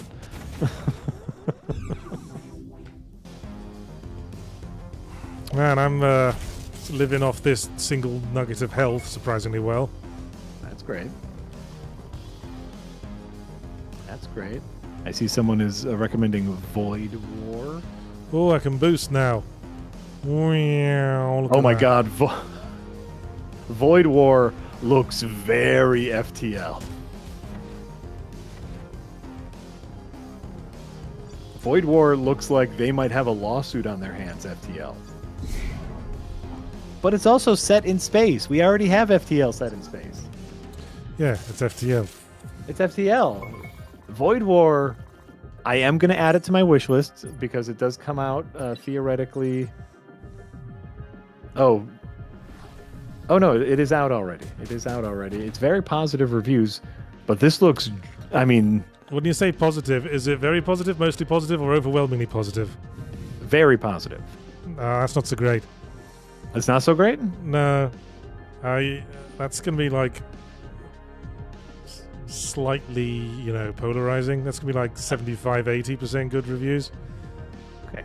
If you want, like, the reviews to reflect really well, you want overwhelmingly positive. Sure. And mostly positive is the most weak source of them all. That'll be like 60% good reviews. Oh, okay. I'm gonna share this game. Oh. The fact is, people only really post reviews if they are particularly engaged with the game on one way or another.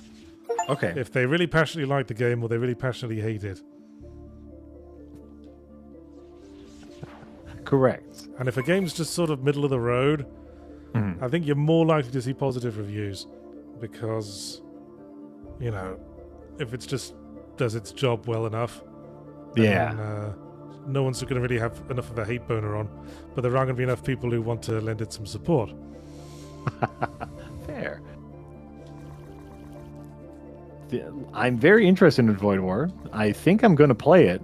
It does this is like just on this side of okay, it's too much like FTL. I know I literally just asked like make FTL but with a different setting, but this is brazenly we just made our own version of FTL. Which it's probably going to be good. People are saying it's like Warhammer 40K FTL, which, that could be fun. That could be fun. We'll see. You know what? I'll play it. We'll see. Let's see. Where are we now? Mirith D. Yachts should drink Powerade. It's less sugary. Gatorade is designed for athletes exerting themselves. Powerade is just to replenish your electrolytes for more normal exertion. Sounds like Mirith D is a Powerade spokesperson. I was exerting. I had a fucking fever.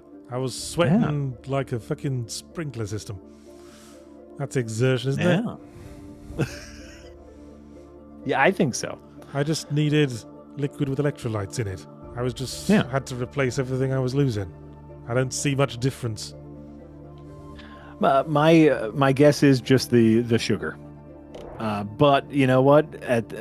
If you're feeling better, that's all that matters. Who cares what you're doing? You're feeling better. Oh, that is pretty short range, isn't it? Oh, that's a fun. Okay, fuck it. You know what? I'm getting it. This looks fun. This looks right up my alley. I'm going to buy Void War, and I'm going to buy this game. What is this game called again? It's called Galactic Glitch. All right, I'm getting it. Well, I was going to say this is probably best as a long-range option, but it's not actually that much longer. I'll give it a go. Looks like we have some interesting different builds. Movement looks good. Yeah, this looks like it'll scratch that Isaac itch for me. We'll get this. We'll get Void Wars. Sorry to hear you've been suffering from Isaac itch.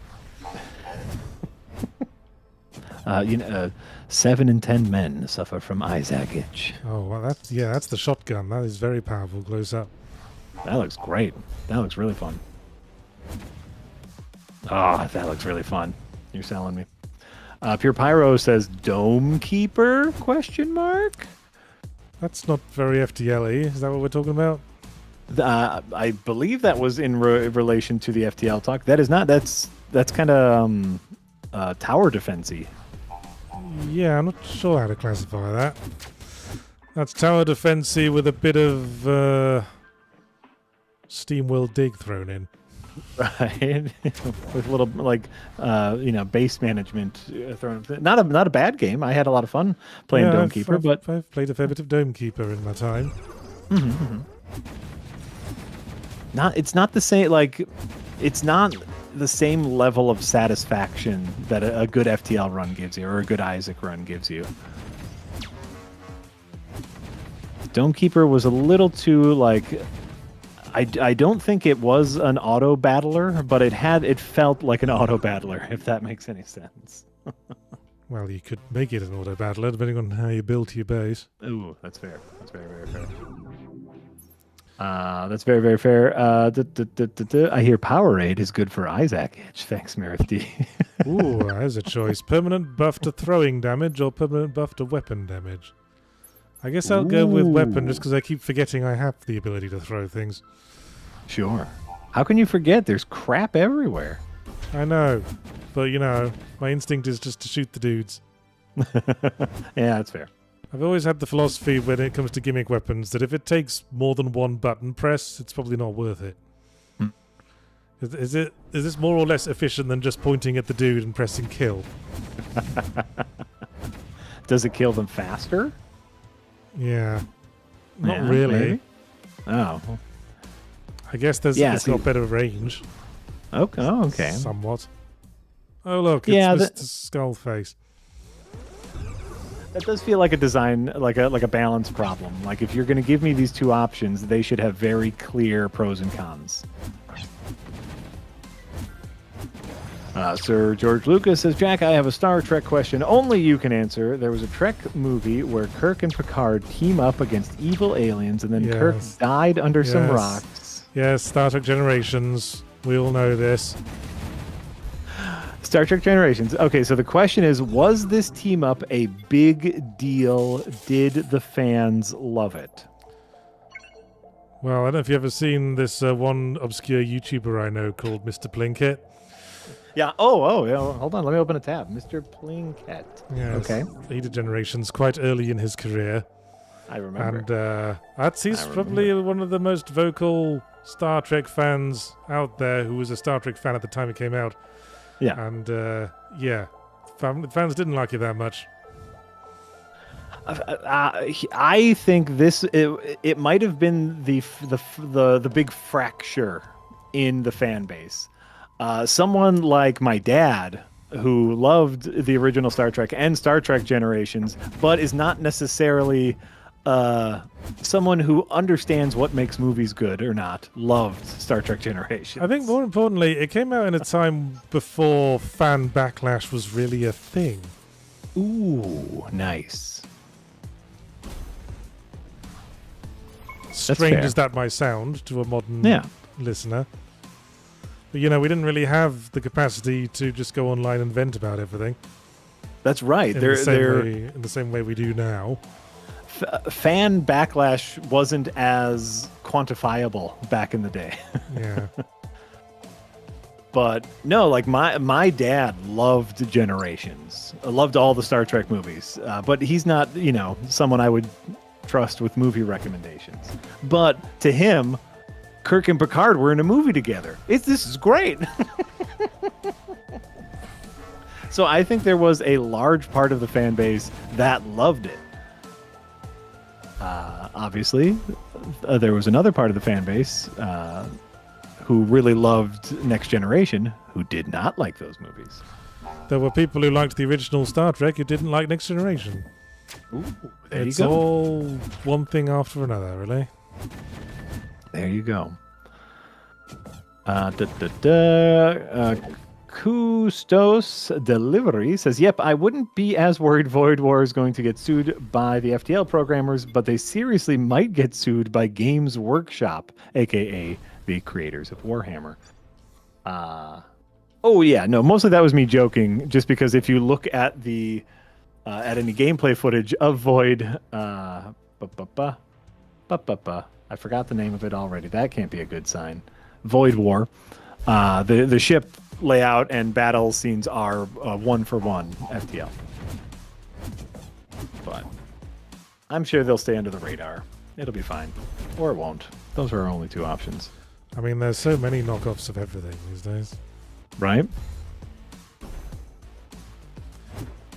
I don't think Void War is like stealing, the audience from FTL. It's not higher profile. Right.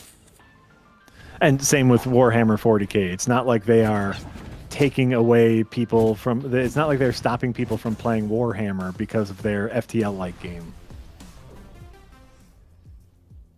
I mean, Void War is probably doing FTL a favour. Because people play it and go, boy, this is quite good, but I'd like to play this, but slightly better. Man, if only a game like this existed that was really, really good. And then some of them might discover FTL. That's And fair. everyone will be like, well, it's funny you should say that.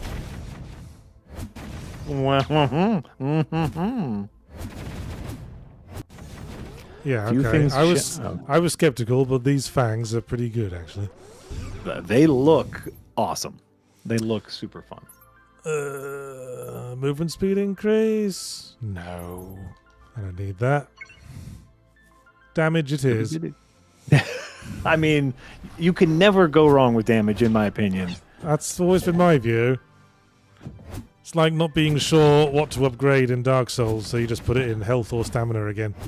Right? But because you are quasi melee focused, I could see like a little more movement speed being nice. But I'm already pretty fast. And, and I can also boost. And as you say, these arenas aren't very big. They really just are not. I would assume. I mean, that's a choice, but like I would kind of feel like I would want them to be a little bit bigger, but I don't know. We'll see when I play it. This is Marky Moo, who says, it'd be nice if the Siren character in Galactic Glitch had an option to change all of her dialogue to wee-oo. I thought you were going to say change all her dialogue to lines from System Shock 2, because that's what she looked like. Oh. No, they did because there's a siren. Oh, I see. Oh, It's a homonym. Yeah, that joke went over my head, I'm afraid. Ah, it's a homonym. What is all of this? Oh, no effect. Looks like that doesn't do anything yet. Thank you, Siren. Is there a hint you can give me as to what makes it do something?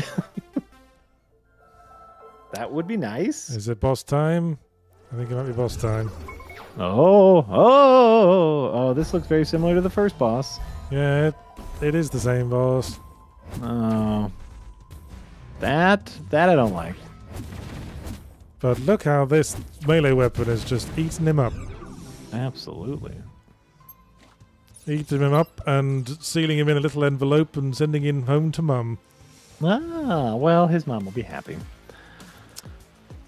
Let's see here. Hey, are there more streams today? Are you playing the soccer game? I don't know what the plan is. That's a great question. Are there more streams today? Theoretically, there was going to be like a game night stream tonight, but it might have been moved or canceled. Nick, are you still in chat? Is that stream still happening? Nick. Because everyone's away. Marty's away. Jay's away. No one showed up for casual creator chat this morning. I know. I felt really bad. I came after you guys had already stopped it. I was like 5 minutes after you guys left. But I was doing stuff. Yeah, I was doing People stuff. will be back. I like casual creator chat because I put it on while I'm doing stuff. I was doing stuff not at my computer, so I couldn't. But people will come back. We'll get back to it. Everyone is a little not missing in action. Everyone is doing what they should be doing, which is taking vacation time. Yes, you're probably feeling very, at a loss. Now you don't have to make Adventurers Night for a while. It's so strange not having like a hard timeline on the next episode to edit. Obviously, we have the one shot that we shot, you, me, and Jenna. Oh yes. That I can poke at, but like there's no hard deadline on it. So yeah, a little bit of me is a little anxious of what am I gonna do now? But that's okay because we'll make other stuff. But yeah, Marty's out, Jay's out. Isn't that nice? I was out last week. You were out last having week? a lovely holiday in Monterey. And you know why we can do that, Yachts? You know why we can make sure that all of the people who work here have time to rest and reflect? Because of the generosity of our wonderful Patreons? Is that what you were going to say? Bump set spike, motherfucker.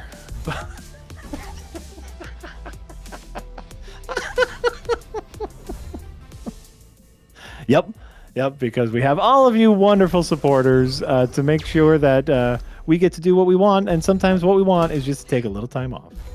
Appreciate that. Yes. Yes, had a lovely time. Rented a Surrey bike. Ah. What's that? It's like a 4-seater bike. It's like two bikes that are sort of bolted together. Okay. Weird. Yes, and like rode it up the coast with the kids just sitting in the basket in the front. Oh. You know what? That sounds delightful. I'm going to be honest with you. And I went on a whale watching trip. Ooh, did you see any? Oh yeah, saw a ton. Ooh, that's so fun. Probably went on a bit too long. The kids got very bored by the end. After their first couple of whales, they're like, hey, this is old news. Yeah. Like, oh look, we saw a spout go up, and then we saw a tail go up and flop down again. Yawn-a-rama. We've already witnessed the majesty of nature. It turns out there's a ton of whales around there. At one point, we were surrounded by like 5 of the buggers. You know, there's like 5 different whale watching tours that operate out of Monterey, and they'll say, "Hey, there's like a 99% chance you'll actually see a whale," and I can believe it, having done one, because whales obviously their thing is that they have to keep coming up to the surface to breathe. So if you know roughly where they are, you just go there in a boat and go, "Yep, there's one." Go over, take your picture, snappy, and then wait for the next one. Yeah. That's great. That sounds legitimately wonderful. Legitimately wonderful. Yeah, I don't even know where Marty is. None of us do. It's weird. I mean, maybe he has a side gig as like a CIA assassin or something. I think Marty didn't tell us, or like just like I don't think he lied to us. I just think he withheld it on purpose. So like we can't bother him because we have no idea where he is. Yeah, he's unplugged, as they say. Good for him. Good for him. It's gonna be great. He told his streams, well, it'll be fun. We don't watch other people's streams on the channel. Only second win, official second win streams. Custos Deliri. Speaking of 40k, has Jack played Rogue Trader? It's like Pathfinder Kingmaker, but with the Rogue Trader RPG system mostly. If so, what did he think of it? I did not. I saw, who did I see? The backlogs. Lemon. I saw Lemon do a couple runs on it, and it looks interesting. Very Baldur's Gate 3, but with the Warhammer RPG system. Yeah, wow. I watch the backlogs now and then. I also like his friend, what's his name? J.K. Leeds? J.K. Leeds, yeah. Yes. Yeah, I expect JK's you'd like good. him, because he's big on puns as well. Yes, I do. It giggles. It makes me giggles. But so I've seen it played. It doesn't look like something that would be up my alley. As famously, I have not finished Baldur's Gate 3, a game I genuinely loved. It's just too much of a game. Yeah. It's just too much. Yeah, me neither, actually. I have to play a new game every bloody week. I only got through I only got to the end of Death Stranding 2 because I watched the last hour of it on YouTube. Yeah. It's sometimes I think a game can be too much. Hey, I've discovered like a cool hidden feature. You can throw rocks into the wall and it slingshots back as a more damaging effect. Ooh, that's fun. I like that. That's beautiful. Is it practical to use against enemies? Soon we will find out. My guess is, clear a room only using that, and you get an achievement. Probably. Right. Keeper Dace says, Jack, I've been enjoying the Gigadad Dark Souls playthrough. Thanks for suggesting it. Yes, super fun. Super fun videos. I wasn't expecting much, but I think this game won me over in the end, like it did you. This looks really fun. It's well, it's inoffensive. This looks to me, you know, it's a question that we get sometimes, which is like, is there a game that you didn't play because of the art style? And I think I was immediately turned off because of the art style, because of the setting. See, I've played games like this before, yeah, and there's one I've played before where all the art was just like flat white icon-like objects. Yeah. And I don't really like that style. It just feels like, you know, brother in arms to corporate logo design. Sure. But I think this design's got a bit more personality to it. Yeah, it's grown on me. It initially turned me off, but it's grown on me. Absolutely. Keeper Day. Back to Keeper Dace's thing. If you guys haven't seen the YouTube channel is Babe1, Babe2. Souls tuber invited his elderly father to play his very first video game, which he said is Dark Souls 1. As a way to... Yeah. It's an awkward place to start, isn't it? Well, it was a way to spend time with his now retired father, a bonding experience. My dad tried to do that with me when I was a kid. I started playing like The Secret of Monkey Island in front of him. He fucking fell asleep.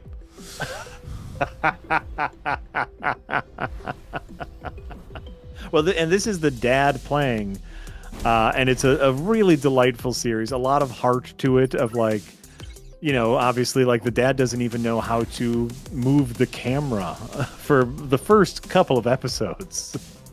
But really a lot of heart to it and a lot of fun. And like by the end of it, of course, the dad is doing reasonably well and kind of understanding the artistic merits of video games in general. So it's a lovely series. I highly, highly recommend it. Huh, that does sound quite nice. It really is. A ricochet. I got you with one. A ricochet. That's kind of too damaging. Look at the that. Ricochet? No, just my standard weapon. Oh, sure. Though I did upgrade the damage a couple of times, I think. I was gonna say you've been buffing the hell out of that. Yeah. And it gets you crazy close to them. As we almost are at wrap up time, I want to shout out real quick another Souls tuber that I found recently that I've been absolutely loving. I'm gonna find it, I swear, before we wrap up. Yeah, maybe. I'm subscribed to too many channels. Okay, the channel is Courtney2. And they did a series. Hold on, I'm going to share this in both chats. They did a series going through Dark Souls 1 without learning anything about the game. Like, they know nothing, and it's just them kind of discovering Dark Souls 1. Edited playthroughs. They are very, very funny. And it's just them kind of learning how to appreciate Dark Souls. Really phenomenal series. Courtney 2. Sir George Lucas, Bitborder, Jack, have you ever faced off against Fume Knight and Sir Lon in Dark Souls 2 3 Crowns DLC? No, I do not care for the DLCs. Too hard. Oh, you know what? Oh. I think I did face off the Fume Knight. That might have been what made me stop doing it, but no, too hard. Don't like DLCs. All right, and now we are caught up on Bitborders and there you go. YouTube Super Chats. I suppose the principle for Dark Souls DLCs is like, oh, you put up with that, did you? Well, how about this? What if we just make it significant, every aspect significantly harder? Well, that's what we're there for, ostensibly. I guess. You know, Dark Souls 1, I think, had a really great DLC. It was nice, tight, short, couple of really fun boss fights. The Dark Souls 2 DLCs are just too hard for me. Yes, I know you like it tight when things are up your alley. Ooh, I got another one out. Thank you for watching Yahtzee Tries, everyone. Jack was here. I apologize profusely. I don't. Don't forget to watch this week's Fully Ramblematic, which is on the subject of Mind's Eye, a game that sucks. And it's always a fun review in that sort of thing. And don't forget, tune in tomorrow for Semi-Ramblematic, which this week is on the subject of biomes. Ooh. Yes. All right. I'll just leave it at that. And Great. doubly make sure not to miss Adventure is Nigh on Saturday, which That's right. is the finale of season 4. It's very Jack's- exciting stuff. Jack and the boys been working very hard. It's very exciting stuff. Animation, so much animation. The final episode of season 4, it's all getting wrapped up. Maybe we'll see. It's great. What else is coming up this week? Is there another stream today? Who the fuck knows? I have no confirmation if there's another stream today. I will be back tomorrow. Jess and I are going to be playing a game, Babushka's Glitch Dungeon. I know very little about it. I might change it at the last minute and play some FTL-like games. We'll see. So there's that. And then our RPG Help Desk on Twitch with Jesse and I tomorrow afternoon.